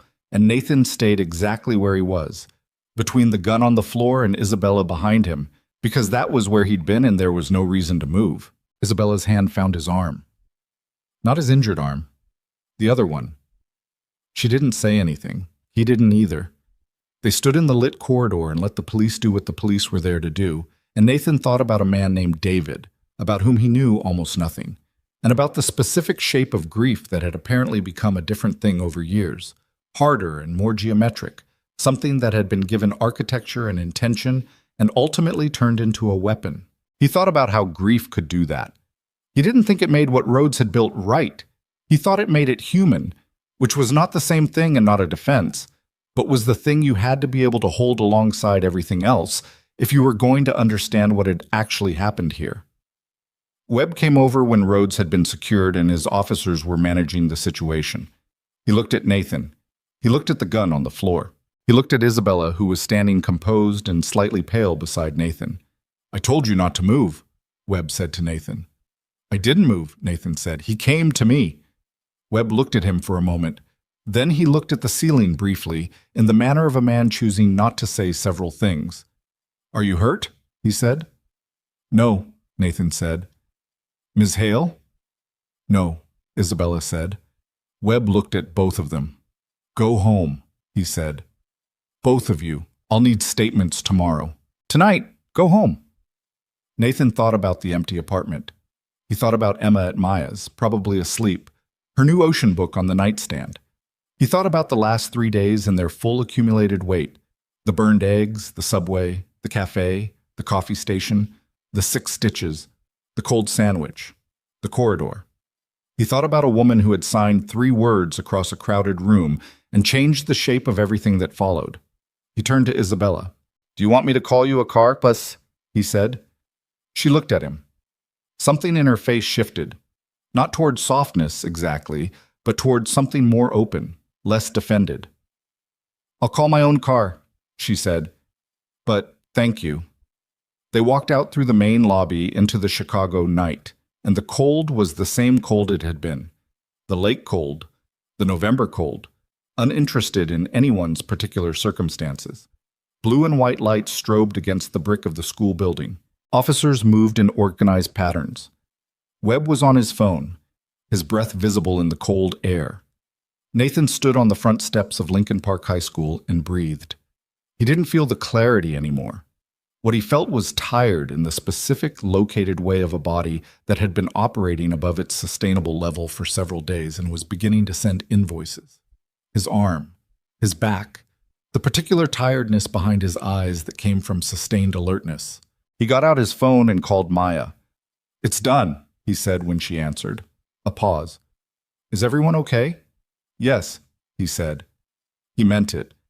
"Emma's asleep." "I know. Tell her I called." He paused. "Actually, don't. Let her sleep. I'll tell her myself in the morning." "Nathan," Maya said, "Yeah. Please come get your daughter tomorrow, and then don't do this again." "I'm trying," he said. "Try harder," she said, and hung up. He stood there for another minute on the steps. Somewhere behind him, the school was still lit. The robotics club advisor had apparently come back once the false gas leak alarm was resolved, and through the window he could see the faint glow of a laptop and the silhouette of a kid still bent over their work at 9:30 on a Wednesday night, indifferent to everything except whatever they were building. Nathan looked at it for a moment. Then he walked to his car. He picked Emma up from Maya's the next morning at 7:30. She was ready when he got there, bag packed, ocean book under her arm, a piece of toast in her hand that she was finishing on the way to the door. Maya stood in the doorway of her apartment and looked at Nathan with the specific expression she'd been developing for 20 years, the one that contained equal parts exasperation and relief, and something else that he suspected was the particular love reserved for people who scared you regularly. "You look terrible," she said. "Thank you," he said. "I mean it. Sleep." "I will." Emma signed something at Maya without looking up from her toast. Maya translated. "He won't." "She's probably right," Nathan said. He drove Emma to school, which took longer than the subway, but which he wanted today. The enclosed space, her in the passenger seat with the ocean book open in her lap, even though they were only going 12 minutes, the ordinary and specific weight of her presence. At a red light on Fullerton, she looked up from the book and signed something. "Are you okay?" He looked at her. 7 years old. In her school coat with the hood that she refused to put up regardless of temperature, the book about the ocean floor, the careful, watchful eyes. "Yes," he signed. "I'm okay." She looked at him for another moment. Then she went back to her book. He took that as provisional acceptance and drove the rest of the way without either of them saying anything else. He dropped her at Roosevelt at 7:56 and watched her walk in, still not looking back. And then he sat in his car for a moment in the drop-off lane with people behind him and the November morning going about its business outside the windows. And he sat there until the driver of the minivan behind him tapped his horn and he pulled out. He had a day to get through. He got through it. The news had gotten into the story by Thursday morning. Not fully, not the depth of it, but enough. Helix Dynamics CEO at center of kidnapping federal fraud investigation. The cafe was in it. His name was not, which Webb had apparently managed by classifying his involvement as an ongoing investigation matter, which was accurate enough to hold. His department head called him into her office during his prep period and asked if he was all right in the direct, no-nonsense way of a woman who had been managing a school for 15 years and had a specific low tolerance for evasion. "I'm all right," he said. She looked at him across her desk. "Nathan, I'm not asking because of optics or liability. I'm asking because you've been here 5 years and you're a good teacher and you look like you've been awake for a week." 3 days, he said. 3 days. She looked at her desk, then back at him. "Do you need to take leave?" "No." He thought about it. "I need to be here. Genuinely." She seemed to hear that. "Then be here," she said. "But you look like you need to sleep, so go to sleep." "You and my sister would get along," he said. "Most sensible women would," she said, and let him go. He got through Thursday. He got through Friday, which was harder because the news had deepened by then. A federal press release confirming that the Defense Department's Inspector General had opened a formal investigation into Helix Dynamics compliance documentation on Contract 77 Alpha, which apparently had a name now, and that the company's CEO had voluntarily cooperated with the preliminary inquiry. Carl Mercer had entered a guilty plea on 3 of the 7 charges against him, trading cooperation for a sentencing recommendation. Damian Rhodes had been formally charged with conspiracy to commit murder, conspiracy to commit kidnapping, and 3 additional federal charges related to the financial architecture he'd built. The name Rhodes had said in the school corridor, the thing Nathan had intuited, the brother, came out in the media on Friday afternoon. A reporter at the Tribune had done the connection work. Marcus Rhodes, who had died 11 months ago in a defense contractor facility in Virginia when an automated security system, built on specifications derived from the falsified Helix contract, had malfunctioned during a live test. Marcus Rhodes had been a civilian quality assurance engineer. He'd been 29.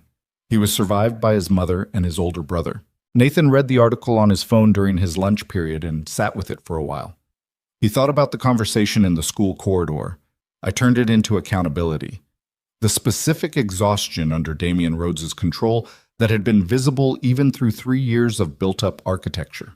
He thought about grief being given a shape, and what happened when that shape had enough structure to stand on its own, long after the grief had calcified into something more functional and more terrible. He didn't feel sorry for what Rhodes had planned. A man had been willing to watch Isabella Hale die to make a point, and that was not a thing Nathan could build toward forgiveness from any direction. But he understood, with the kind of cold clarity that he usually reserved for tactical situations, that what Rhodes had done made complete sense from inside it, and he thought about the difference between making sense and being right, which was a distinction he'd spent a lot of his adult life trying to hold clearly, because in his experience, it was the one that got blurred most often and with the most serious consequences. He called Isabella at noon on Friday. She answered after 1 ring. "I saw the Tribune piece," he said. "Everyone saw the Tribune piece," she said. Her voice was tired in a way he hadn't heard in it before. Not depleted, but the kind of tired that came from having done something genuinely hard and now having to continue living in the aftermath of it. "I knew about Marcus Rhodes. Not until this week, but after Rhodes was arrested, Priya found the connection when she was building the case file. I've been trying to figure out what to do with that." "What are you going to do with it?" A pause. "I don't know yet. His mother is still alive. She's in Ohio. I don't know if reaching out is something she would want or if it's something I'm doing for myself." She paused again.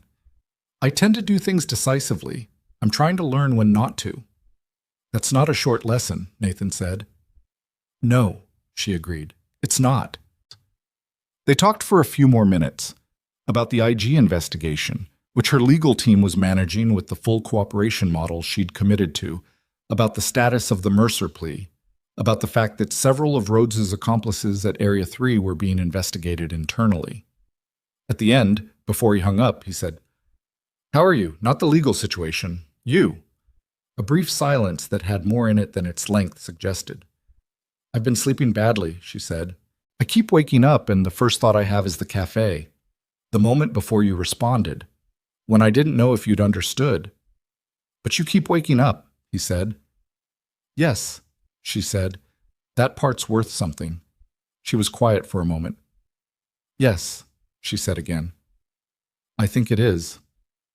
The weekend was quiet in the way that weekends sometimes were when the preceding week had been the kind you needed distance from. He took Emma to the library on Saturday, and she found the specific ocean floor book she wanted, and he paid the $14, and she carried it out like it was something she'd been owed for a long time. They got lunch at this place on Lincoln she liked, the one with the grilled cheese that she would eat with the systematic attention of someone completing an important project. And he drank coffee and watched the street and felt the week beginning to process itself into something he could actually hold. Saturday afternoon, she asked him, without preamble, while she was reading in the living room, who was the woman? He looked up from his own reading. What woman? She signed with the particular precision of someone who had thought about how to ask this. The woman from the basketball thing. He put down his book. He thought about what to say. Her name is Isabella, he signed. She needed help, and I helped her. Is she okay? She's okay. Emma looked at him with those eyes for a moment. Then, is she nice? He thought about Isabella standing in his classroom with a cup of coffee, talking about her brother. He thought about her in the cafe corridor with a cast-iron table base. He thought about the specific honesty with which she'd described her own culpability on the phone, not performing remorse, not constructing a narrative, just telling him the thing. She's complicated, he signed. Emma considered this. That's not what I asked. He looked at his daughter, who was 7 years old and already past his deflections. Yes, he signed. I think she is. Emma went back to her book. He went back to his. The apartment was warm, and the city was outside, and Emma was 3 feet away. And the particular ordinary weight of it settled around him like something he hadn't earned but wasn't going to give back. He heard from Webb again on Monday. The federal IG is formally coordinating with Chicago PD, Webb said, in the no-preamble manner he'd adopted by now with Nathan. The compliance fraud carries its own track. That's federal, that's between her and them and her lawyers. What I have is essentially closed on the criminal side. Mercer is cooperating fully, Rhodes is being processed. The officer who helped Rhodes escape is suspended pending termination and facing charges of his own. A pause. I want to ask you something. Go ahead. You could have been a much bigger problem in this, Webb said. Instead, you called me every time something surfaced. You put the documents in my hands instead of the media.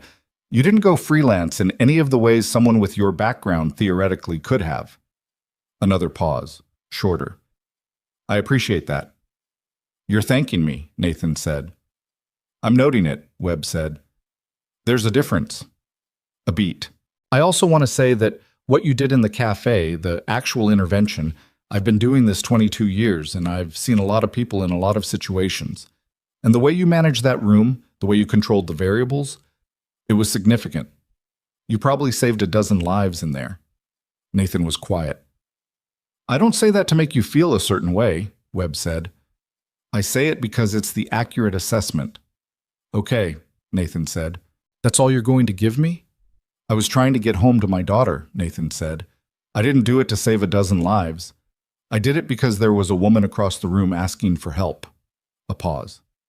Yeah, Webb said. That's usually how it goes. They hung up. The weeks that followed had the particular quality of a return to ordinary that wasn't quite ordinary, or rather that ordinary had a different texture now. Thinner in some places, more present in others. He went to school. He taught. He and Emma went to the library twice more, and she extended her ocean research into the Pacific specifically, motivated by something in the floor book that had captured her. He slept better than he expected to, and worse than he'd hoped, which was about the usual ratio. He saw Isabella twice in November. The first time was not planned. He was at a coffee place on Dearborn, not Farrow & Company. He hadn't been back to Farrow & Co. and wasn't sure when he would be, and wasn't spending energy on that question. And she came in with an attorney he didn't recognize and saw him at the counter and stopped. There was a brief moment of recalibration on both sides. The particular social uncertainty of two people who had been through something together trying to locate the register of a chance encounter. She came over. The attorney, reading something in her body language, found a table. Hi, she said. Hi, he said. How's the arm? He flexed it involuntarily. The stitches were out. There was a scar that would stay pale and functional, the same as the others. Fine. How's Emma? She's discovered a specific subspecialty of ocean floor geography that I'm now learning more about than I planned to. He looked at her. How are you? She looked like she'd been working hard. Well-dressed, composed, the same put-together quality, but something in her was different from the first time he'd seen her, in the cafe or even in his classroom.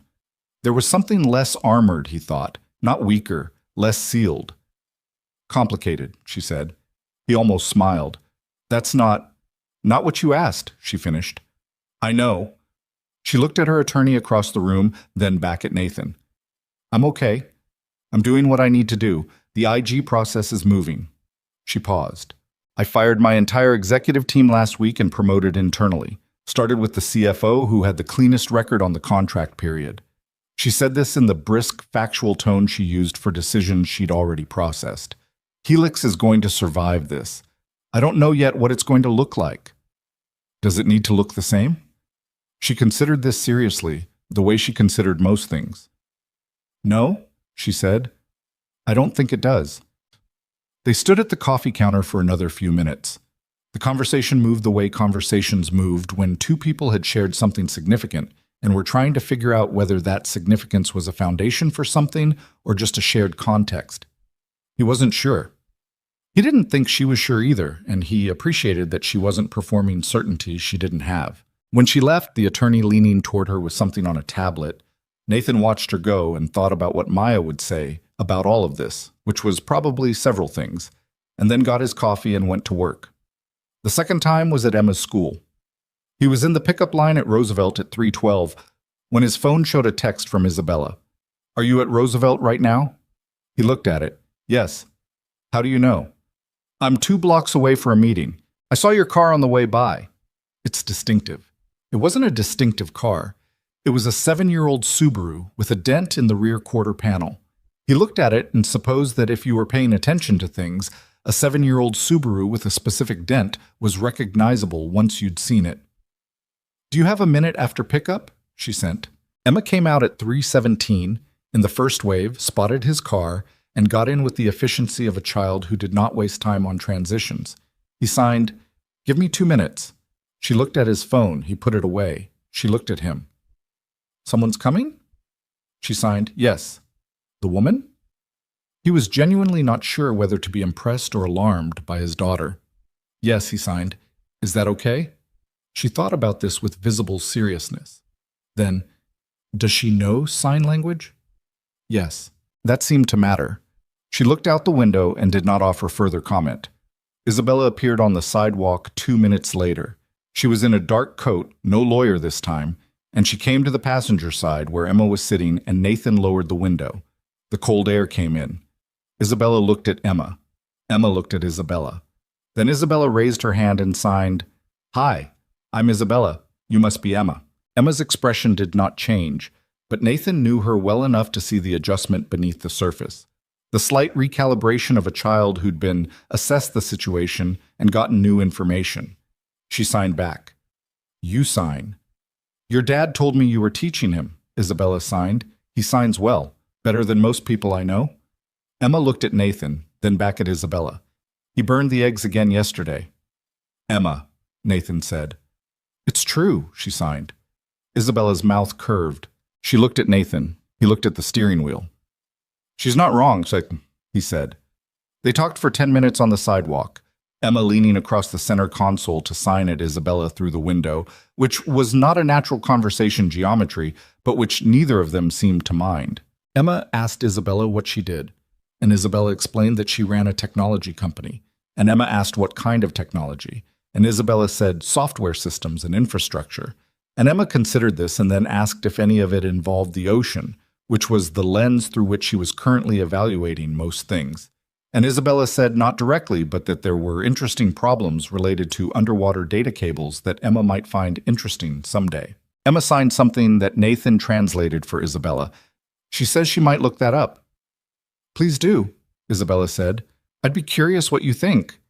When Isabella walked back toward her meeting, Nathan sat in the pickup line and Emma settled into her seatbelt and opened her book. After a moment, she signed without looking up. "She's nice." He pulled out of the line. "She is," he said. "You like her?" "Emma." "It's not a question." He drove. The school fell away behind them, the familiar route north, the late afternoon light doing its November thing against the buildings. After a while, Emma signed, "That's okay, you know." He glanced at her. She was reading. He didn't answer. He drove, and she read, and the city went by outside, and he thought that she was right. It was okay, the liking part, the simple human fact of it. And he thought that she was also 7 years old, and it was more complicated than okay. And then he thought that maybe it wasn't, actually, and that the complication was something he was adding himself out of long habit. He drove home. The federal IG investigation moved, as federal investigations tended to move, with the glacial deliberateness of a process that was not designed for speed, but for thoroughness. Nathan received periodic updates from Webb, who seemed to have adopted a policy of keeping him informed that neither of them had explicitly discussed. The Mercer sentencing was set for late January. Rhodes's trial was scheduled for March. The officer who'd helped Rhodes escape, a 12-year veteran named Paulson, which was a piece of information that visibly pained Webb, was facing a separate track of proceedings. In December, Helix Dynamics issued a formal statement acknowledging the compliance failures on the federal contract, announcing a complete audit of all existing federal work, and establishing a remediation fund. The statement was written in the dry, corporate legal language of institutional accountability, but buried in the fourth paragraph was a sentence that Nathan read 3 times when it appeared in his news feed. The company acknowledges that the individuals most directly harmed by these failures deserve more than financial remediation and is committed to working with relevant parties to ensure that commitment is meaningful. He texted Isabella, 4th paragraph. She replied, "I wrote that part myself." He thought about Damian Rhodes in a cell somewhere, grieving a brother who had been 29. He thought about accountability and what it cost and what it didn't cost, and the gap between those two things. He didn't respond to the text. Sometimes there wasn't anything to say. Christmas was Maya and her husband and their 2 kids and Nathan and Emma, which was how it had been for 6 years. Which was how Nathan preferred it, contained, familiar. The noise level of a holiday that had enough people in it to feel full without feeling like a performance. Emma and Maya's older daughter, who was 9, had developed a functional communication system over years that involved a combination of sign, gesture, and handwritten notes, and they disappeared into the back bedroom for most of Christmas afternoon with the absolute privacy of children who have important things to discuss. Maya cornered Nathan in the kitchen while he was washing dishes that didn't need washing but that gave him somewhere to put his hands. "There's a woman," she said. "There's a situation," Nathan said. "Nathan." She leaned against the counter next to him. "I've been watching you since you got here. You're present. You're actually here. The last time you were this present at Christmas, you were 24 and didn't know yet that you needed to be somewhere else." She paused. "I'm saying it's good. I'm not saying it to get in your business." "Then what are you saying it for?" "Because you'll think yourself out of anything good if no one tells you to stop." She looked at him directly. "Whatever it is, don't think yourself out of it." He washed a dish. He thought about that. "She's complicated," he said. "Everyone is," Maya said. "You're complicated. You just carry it quietly so people think it's simple." He didn't have an answer for that. She went back to the living room and he stood at the sink and thought about it. January came. The Mercer sentencing happened on a Tuesday. Nathan read the outcome in a brief paragraph in the Tribune. 9 years, reduced from a potential 22 on account of comprehensive cooperation. The article noted that Mercer had provided testimony that substantively advanced both the criminal conspiracy case and the federal compliance investigation. There was no description of what Mercer looked like in the courtroom or what he said or whether he showed remorse. Nathan had found that he didn't particularly want to know. He had a harder time with the Rhodes portion of it than he'd expected. He thought about this honestly, sat with it, which was a thing he was trying to do more of, the sitting rather than the filing away. What he arrived at was something like this. Rhodes had been willing to watch a woman die. That was the line, the unambiguous one, the place where the grief that drove him met the choice that defined him. Nathan had no trouble holding that clearly.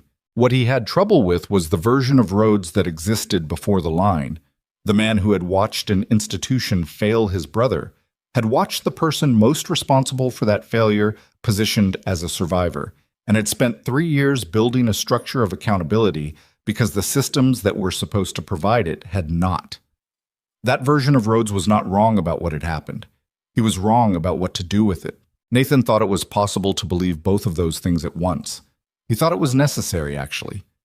He thought the people who found it easy to believe only one of them were the ones who built things that fell apart later. He talked to Isabella the week before the Rhodes trial. She called him this time, not a text, which was different in a way they'd never explicitly discussed, but that both of them had apparently been tracking. "I wanted to ask you something," she said. "Okay. I've been thinking about what to do with not just Helix, with the larger thing, the federal contract, what it produced, what Marcus Rhodes's death actually means in terms of what I owe and to whom." She paused. "I've been thinking about building something, not as remediation, not as a legal settlement, something real." "What kind of something?" "David knew ASL," she said. "My brother. He was part of the deaf community his whole life, and he talked about the gap in access, in technology education, in professional development, in the kind of opportunities that most people take for granted. He talked about it like it was a solvable problem that nobody had decided to solve yet." A pause. "I have a personal fortune that is entirely separate from Helix's corporate assets and is untouched by the federal matter. I've been thinking about using a significant portion of it to build an academy.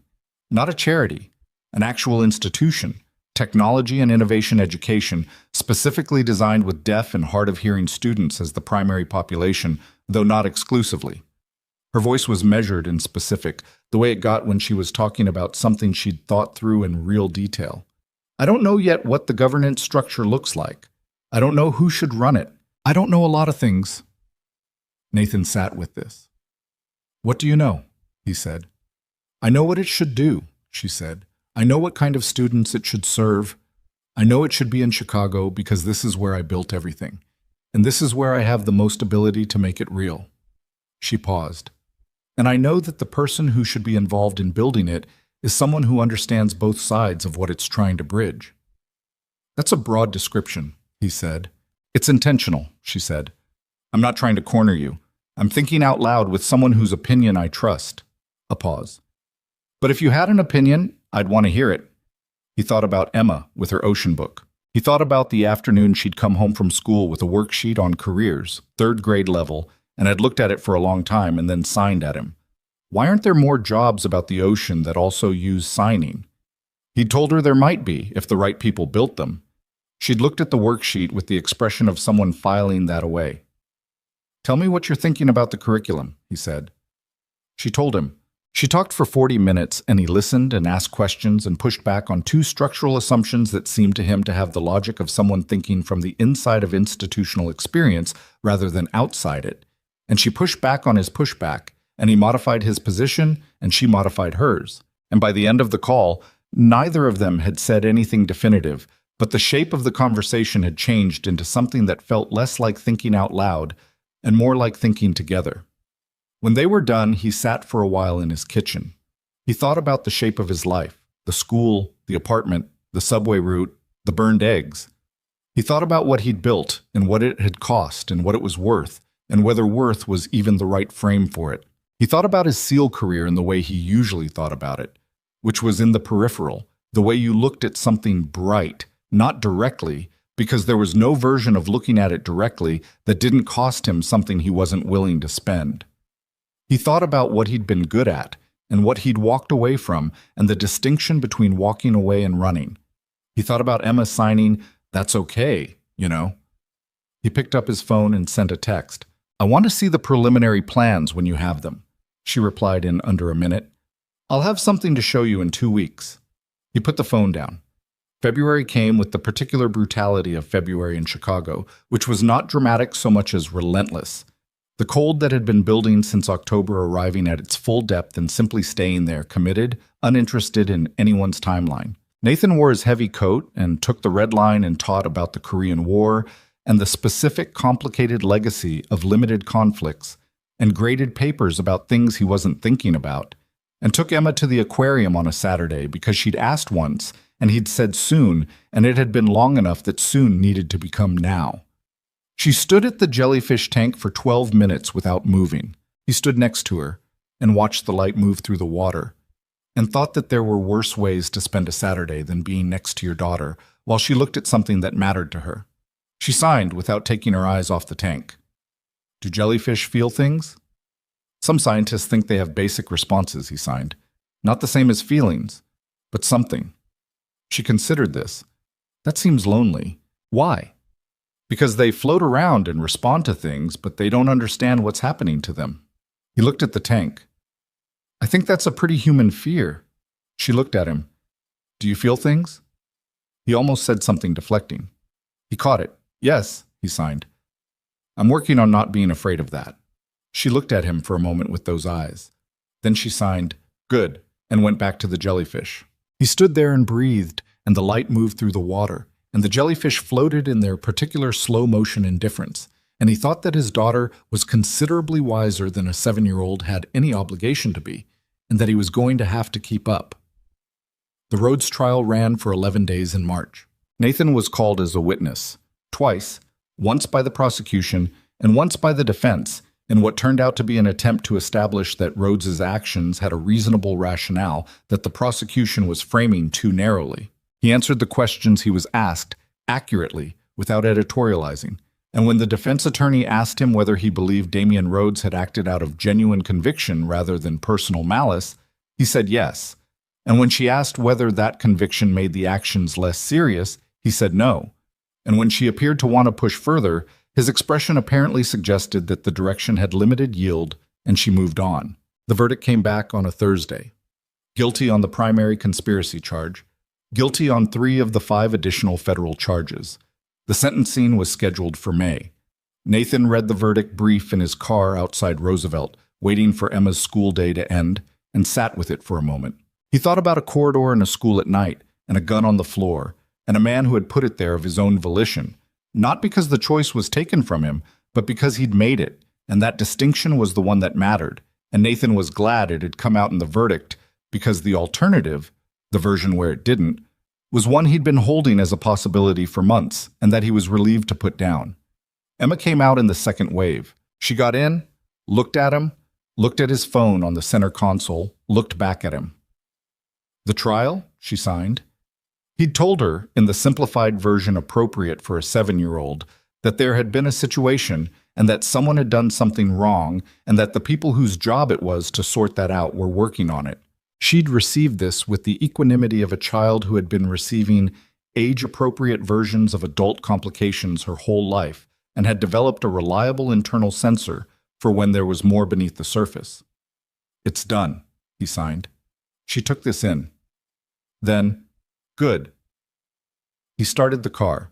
She actually said aloud, which she did occasionally, the words shaped imprecisely but clear enough if you knew her, "Okay, Dad."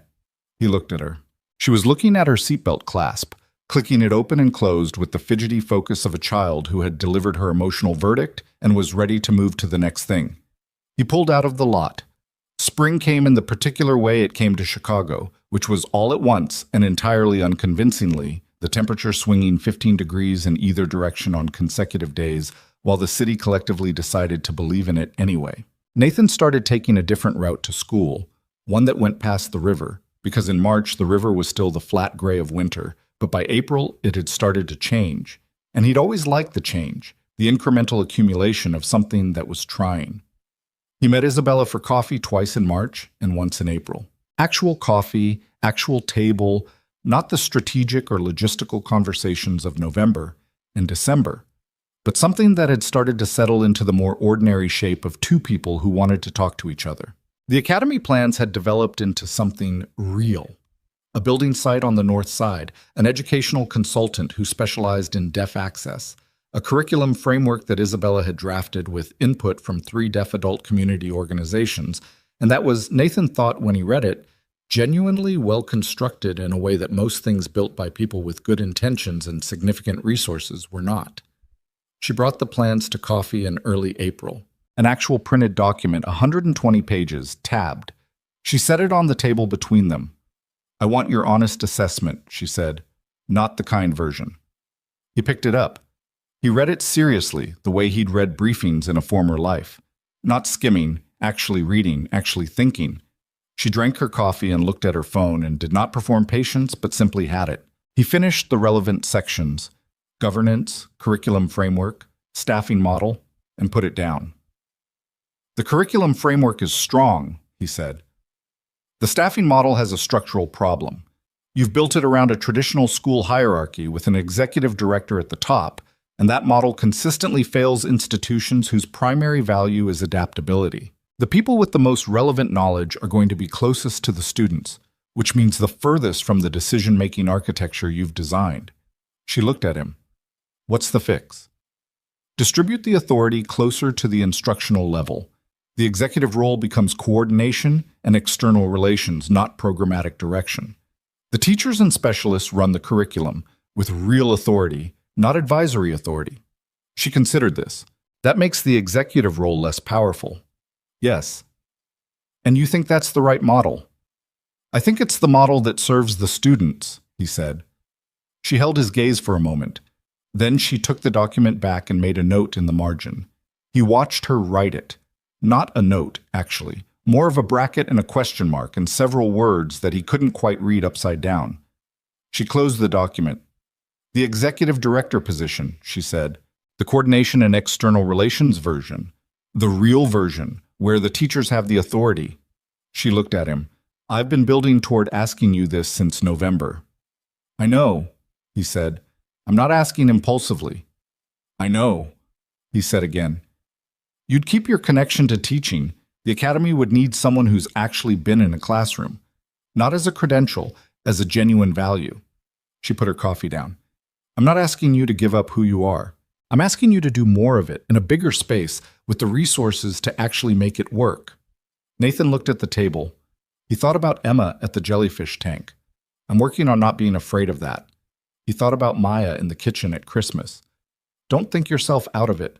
He thought about a corridor in a school at night, and a woman standing her ground with something heavy in her hands, and the specific recognition he'd felt. Not attraction, not yet, but something that preceded it, the simpler thing. The recognition of a person who moved through the world in a way that required taking them seriously. He thought about his classroom. He thought about Marcus. He thought about the 15 kids in his sophomore class who were going to argue about Versailles next Tuesday, with the imperfect, effortful engagement of people who hadn't been given enough reasons yet to care about history, and that his job was to find the reasons and hand them over, and he was good at that job, genuinely good, and whatever he did next would have to be something he was also genuinely good at, or it wasn't worth doing.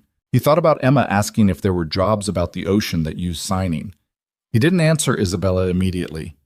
He looked at the printed document between them on the table and thought about the 120 pages of someone trying to build something real out of the wreckage of what they'd done wrong. And he thought about the distance between remediation and actual change, and whether this was one or the other. I need to think about it, he said. I know, she said. That means I'm not saying no. I know that too, she said. He picked up his coffee. She picked up hers. Outside, Chicago was doing its April thing, trying, incremental, unconvincing, and persistent in equal measure. There's something else, she said. He looked at her. The woman who ran Rhodes's financial architecture, so the internal person at Helix who built the account structure. She's been charged. She's cooperating, and in her cooperation, she gave us something we weren't expecting. Isabella's voice was precise and careful. The falsified compliance data on the 7-7 Alpha contract wasn't unique to Helix. There are 3 other defense contractors who use the same framework, same consultancy, same documentation templates, same pattern of authorization level sign-off that creates liability insulation for the executives. It's essentially an industry practice. She paused. The IG office knows. The investigation is expanding. Nathan absorbed this. What does it mean for you? It means the scope of what I was part of is larger than what I was part of, she said, which is both exculpatory in some directions and more indicting in others because I knew the industry and I did it anyway. She said this without flinching. It also means the remediation is going to be bigger than one company's settlement fund. You're going to push for it, he said. I've already been talking to the IG's office about a broader framework. Yes.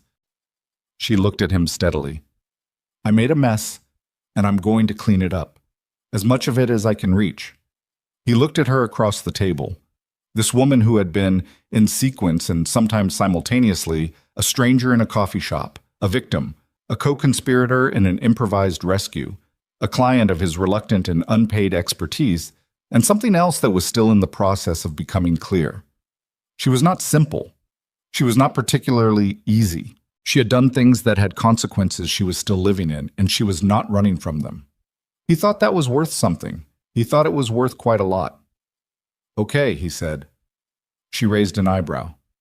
Okay, what? Okay, I'll think about the position, he said. Seriously think, not as a courtesy.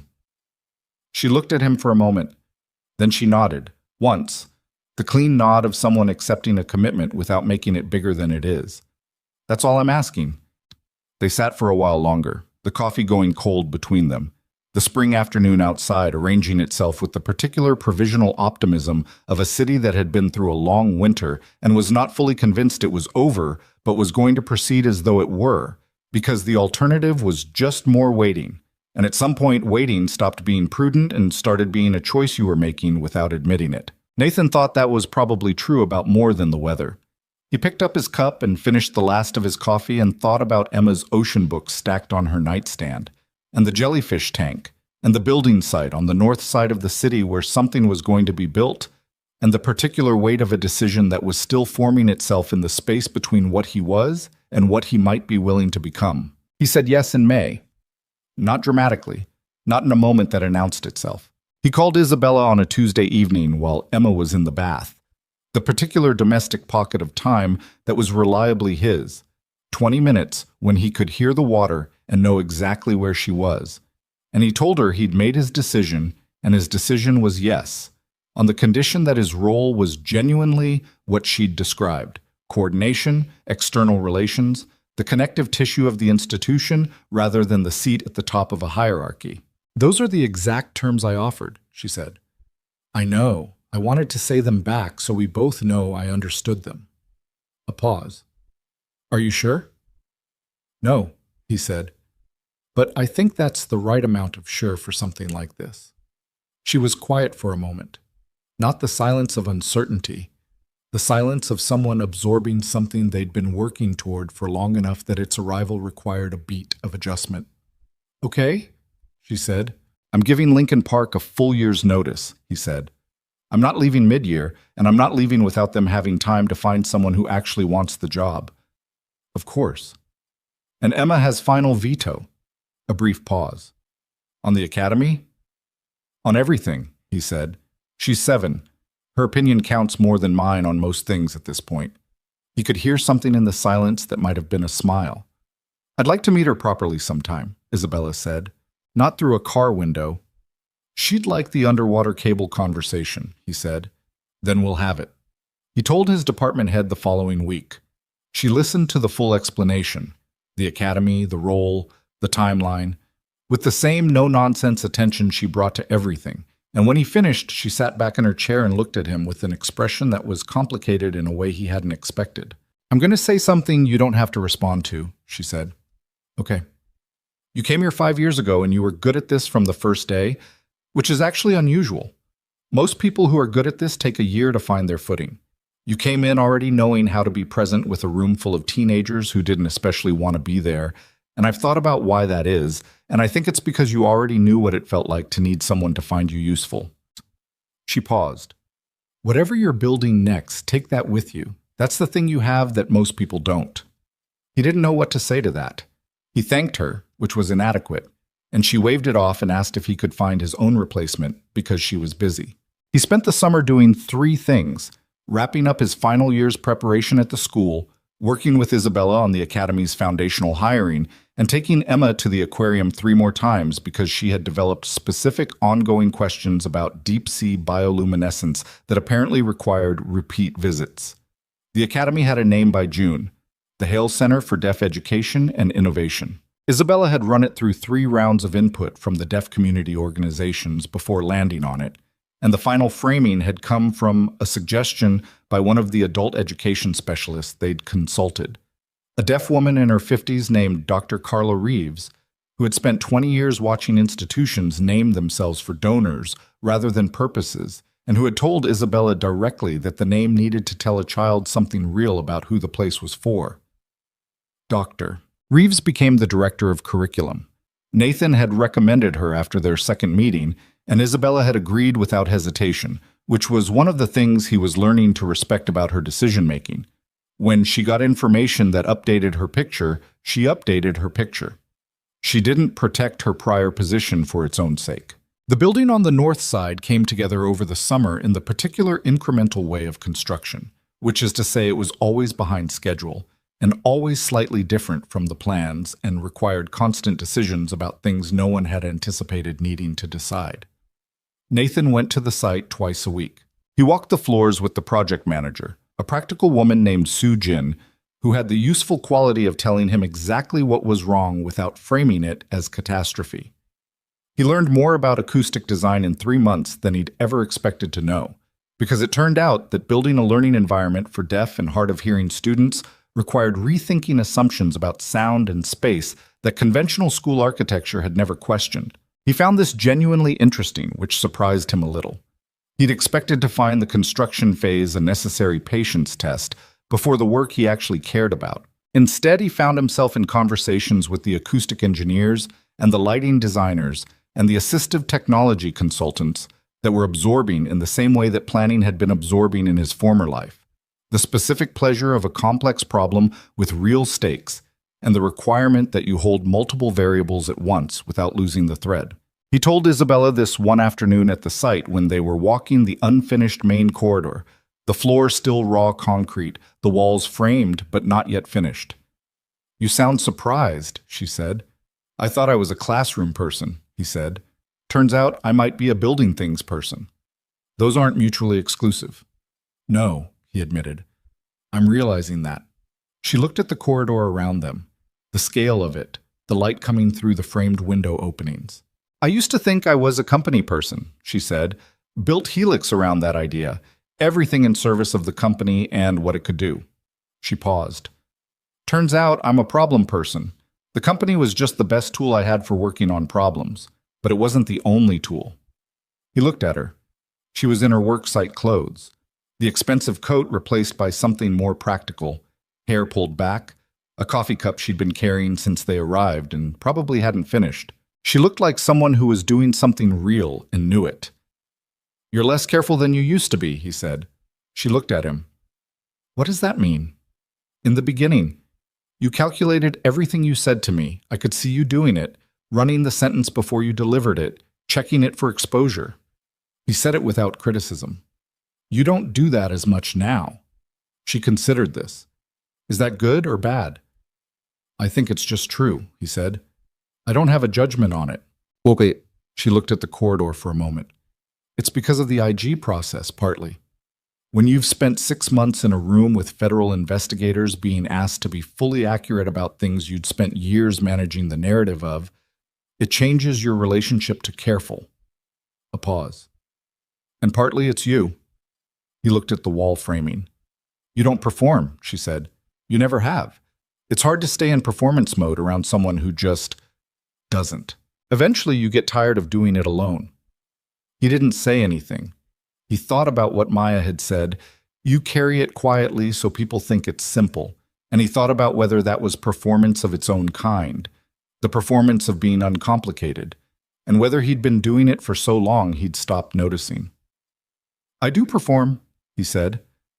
"Just differently. I perform having it together. I perform being the person who doesn't need things." He looked at her. "Emma calls it my basketball face." She laughed. "The real one, the unplanned one. I like her very much," she said.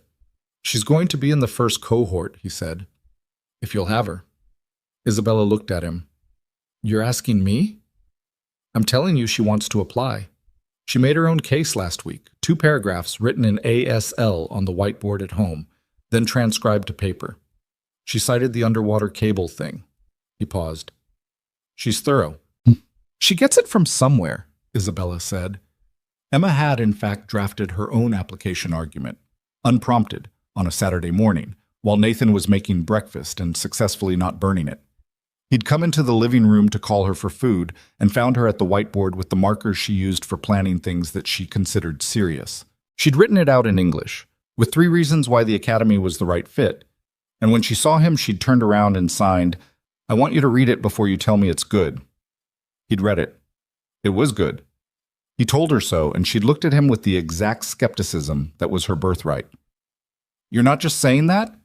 "No. You're sure?" "The underwater cable paragraph is genuinely strong," he signed. "The second reason is a little vague." She'd looked at the whiteboard, nodded, and erased the second reason and rewritten it. He'd gone back to breakfast. He thought about that morning now in the half-finished corridor.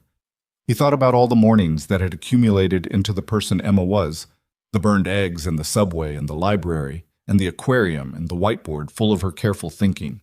And he thought about what it meant to build something in the world that your child could walk into and be seen by. That was, he thought, the center of it. Not the career change, not the institutional ambition, not even the complicated and ongoing fact of Isabella beside him.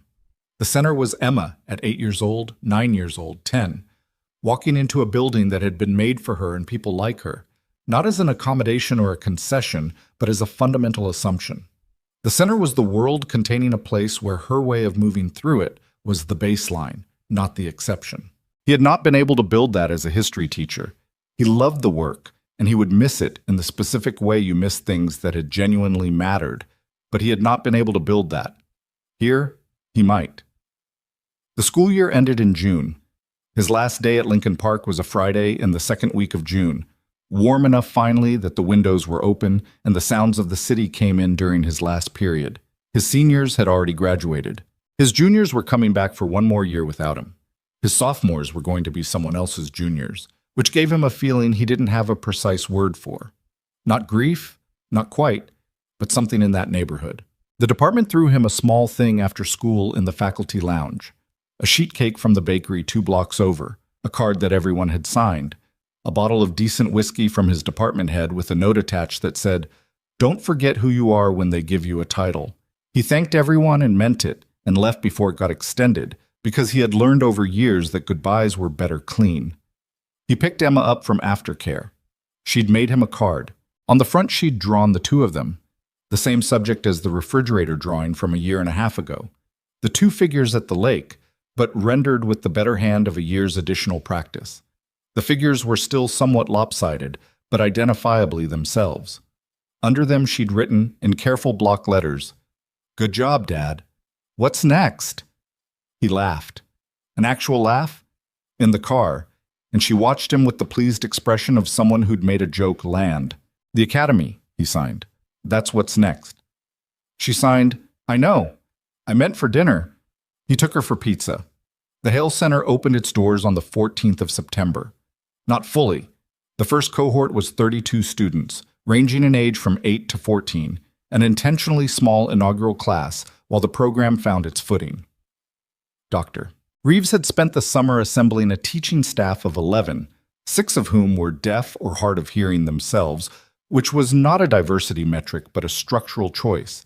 An institution designed around a community needed to be substantially run by that community.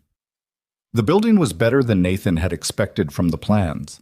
The acoustic design produced a quality of space that was different from any other school he'd been in, quieter in the way that felt like intention rather than absence, the light thoughtful, the sightlines between spaces designed for visual communication in the way that most buildings were designed for verbal communication. He noticed the students noticing this on the first day, not explicitly. No one walked in and commented on the architecture, but he watched the way they moved through it, the ease that was visible in them incrementally, the slight relaxation of something that he recognized as the specific tension of someone who is always making small compensatory adjustments for a world that wasn't built for them and has encountered a space where those adjustments aren't necessary. He watched Emma specifically. She'd been quiet on the drive over, the particular quiet of something she was working up to. some feeling she was turning over and hadn't finished with yet. She'd worn her good jacket and brought her ocean book, which he'd been surprised by until he understood it. She'd brought the thing that was most hers into the new space, the way you brought something you trusted into something unknown. She walked into the main room and stopped. He stood behind her and watched her look at it. The space, the other students already there, a cluster of 4 near the windows already talking to each other in ASL, a girl about Emma's age sitting by herself with a book, 2 boys looking at something on a tablet and signing at each other with the rapid fluency of kids who'd been doing it their whole lives. Emma watched all of this for a moment. Then she looked back at Nathan. She signed, "This is mine. Not this is for me. Not this looks good. This is mine." The possessive of someone who has found a place where they belong and isn't asking permission to claim it. He signed, "Yes." She walked in. He stood at the door and watched her walk across the room toward the girl sitting alone with the book. And he thought about the morning in Faro and Cup, which was nearly 2 years ago now, but which had the permanence of the kind of event that doesn't fade into the past, so much as it becomes part of the structure of everything that comes after it. He thought about a woman signing across a crowded room, 3 words, and what those 3 words had set in motion. Not just the events, the arrests, the investigation, the trial, the documents and the depositions and the months of institutional reckoning, but this room, this girl walking toward a stranger with a book. He was aware that the story he was inside was not clean. It was not the story of a hero who had everything taken care of. Isabella was still in the middle of the federal matter. The IG process would run for another 2 years at minimum. The remediation framework she'd committed to was ongoing and expensive and would be for a long time. Mercer was in a federal facility in Wisconsin, 7 years remaining of his sentence, and whatever accounting he was doing privately was his own. Damian Rhodes had received 18 years and would be 62 before he was eligible for release. And Nathan thought about him sometimes, not with warmth, but with the specific human effort of trying to hold a person in full rather than in part, which was harder than it sounded, and probably important. His own life was not clean either. He was starting a job he'd never done before in an institution that was essentially improvising its own existence in real time. He was going to make mistakes. He'd already made a few in the planning phase. The staffing model he'd pushed for had a gap in the transition support structure that Dr. Reeves had identified in August and that they were still working on. He was in something with Isabella that didn't have a name yet, and that they were both approaching with a combination of intention and wariness that felt honest, which was more than most things started with. He thought about the gap between the life you built and the one that found you. He'd spent 6 years building carefully, deliberately, methodically, with full awareness of what he was constructing and why. A contained life, a life with clear edges. He had not thought of it as running, exactly, though Maya had. He thought of it as choosing what mattered and protecting it. What he hadn't accounted for was that the things you protected from the world didn't stop being themselves just because you kept them small. Emma was still Emma. Ocean books and careful thinking and the capacity to walk into a new room and sign "This is mine" with the full, uncomplicated authority of someone who had never learned to diminish herself. He was still himself, the person who looked at every room's exits, who couldn't sit with his back to the door, who had stood in a cafe one morning and watched a woman's hands and understood what they were saying because he'd spent years learning to pay that kind of attention to someone he loved. He thought he was containing himself. What he'd actually been doing was accumulating, and at some point the accumulation had become something that needed a larger space. He went inside. The opening morning had a brief ceremony, not a ribbon cutting, which Isabella had vetoed as too much like theater, but an assembly in the main room, students and staff, and a handful of the community partners who'd been involved in building the thing. Isabella spoke, briefly, in both English and ASL. She was a good public speaker in the way that was actually good rather than practiced good. Direct, specific, not reaching for the moving turn of phrase, but finding it anyway in the particularity of what she said. She talked about her brother. She did it without making it the center of the speech, without building to it for emotional effect. She said his name, David, and said he had been the person who taught her that the world had dimensions she couldn't access because she hadn't built the capacity, and that the most important thing he'd given her was the understanding that capacity was something you could choose to develop if you stopped assuming the world as you'd found it was the only version available. She said the center was built in his memory and in the memory of Marcus Rhodes, whose name she said without flinching, without the management of someone performing honesty. Just the name, just the acknowledgement. Nathan was standing to the left of the room, and he watched her say it and watched the students, 32 of them, clustered in the center of the floor, some sitting, some standing, all watching her in the full-body attention of deaf students who read a speaker not just with their eyes but with their whole orientation. And he thought about what it meant to stand in front of the thing you'd done wrong and say so, without softening it into something more comfortable. He'd seen people fail to do that his whole life, in the military, in institutions, in the specific way that people with power related to the consequences of their decisions. He'd seen it fail slowly, the accumulated cost of unacknowledged things spreading through the structures they infected. He'd watched it in his own life too. The things he hadn't said, the years he'd spent managing the edges of his grief and his anger rather than looking at the center of them. What he'd learned, or was learning, was that the alternative to managing things wasn't being destroyed by them. It was just being in them, honestly, with the people who deserved your honesty. Emma was in the third row, sitting next to the girl she'd met on her first walk into the room. They'd apparently already become something, not yet friends. That took time, but the precursor to it, the thing where two people have established that they are worth paying attention to.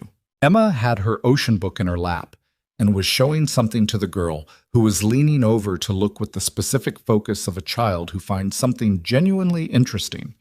After the assembly, there was a reception of sorts in the main room, juice and some food, the students splitting into their new classes for brief orientation sessions, the adults drifting into the particular standing around configuration of a first day. Nathan found himself near the windows, talking to Dr. Reeves about the transition support gap they were still working on, when Isabella appeared beside him.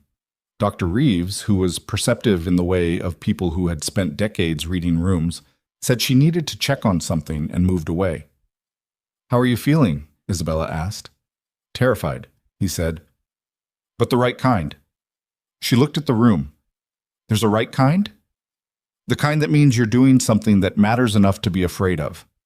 She was quiet for a moment. Outside the windows, the September morning was doing what September mornings did in Chicago after the summer held on too long, giving in, finally, to the cool, the light turning from summer flat to something more angled and considered. "I want to tell you something," she said. He waited. "When I was in the cafe, before you responded, in that second when I didn't know if you'd understood." She looked at the room rather than at him, which he understood as the way she said the things that cost her something. "I wasn't thinking about the gun, or the money, or Carl Mercer, or any of it. I was thinking about David. I was thinking that if this was where it ended, the last thing I'd done was build a company on a fraud and spend years managing it instead of answering for it, and that the last thing I'd thought about David was that I missed him, and that I'd never done anything that was really for him in any lasting way." She paused. "That's what I was thinking in that second." He looked at her.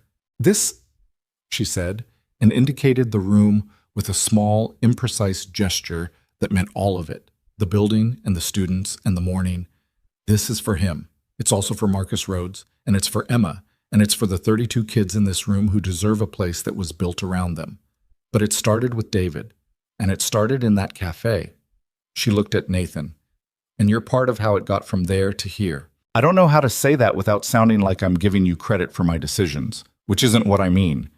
I mean that you were the person in the room who heard something most people would have missed, and everything after that is downstream of that one thing." He thought about what to say. He thought about the version of this conversation where he deflected, where he told her he'd just been sitting in the right chair, that anyone would have done it, the particular self-erasure he'd learned to perform. He thought about doing that and decided not to. "I almost didn't answer your text that night," he said. "After the cafe, I had it in my hand for a while." She looked at him. "What made you call?" He thought about it honestly. "I don't know exactly. I think I was tired of pretending the version of my life I'd built was the only version I was capable of." She was quiet. "And I think," he said, "I wanted to know if you were okay. Not as an obligation, just as a person who'd been in a room with you and thought you were someone worth knowing." She looked at him for a moment with the full attention she gave to things she was taking seriously. Then she said, "I think you are too." It was not a declaration. It was not a beginning, and it was not a promise. It was two people in a room they'd built together, saying something true to each other, which was rarer than it should have been and worth more than most things. Emma appeared at Nathan's elbow. She'd apparently completed her initial orientation and tracked him down with the efficiency she brought to most things. She signed, "There's a class starting on underwater robotics in 20 minutes. Can I go?" Nathan looked at Isabella. Isabella looked at Emma. She signed, "The teacher is very good. You should definitely go." Emma looked at her. Then she looked at her father. She signed something that he read and felt in equal measure. "You should stay. This place is going to need both of you."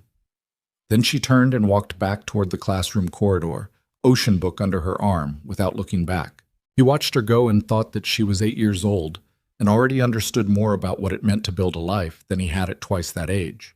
He thought about the distance between surviving and living, which was a distance he had covered in the last 2 years in increments so small he hadn't always registered them until he looked back and saw the ground he'd crossed. He'd been surviving for a long time. It was functional. It kept the important things intact. But it was not the same thing as this. This room, this morning, Emma's back disappearing around the corner toward a classroom that was built for her, Isabella beside him with coffee going cold in her hand. 32 kids in a building that said to all of them, "You were the assumption here, not the afterthought."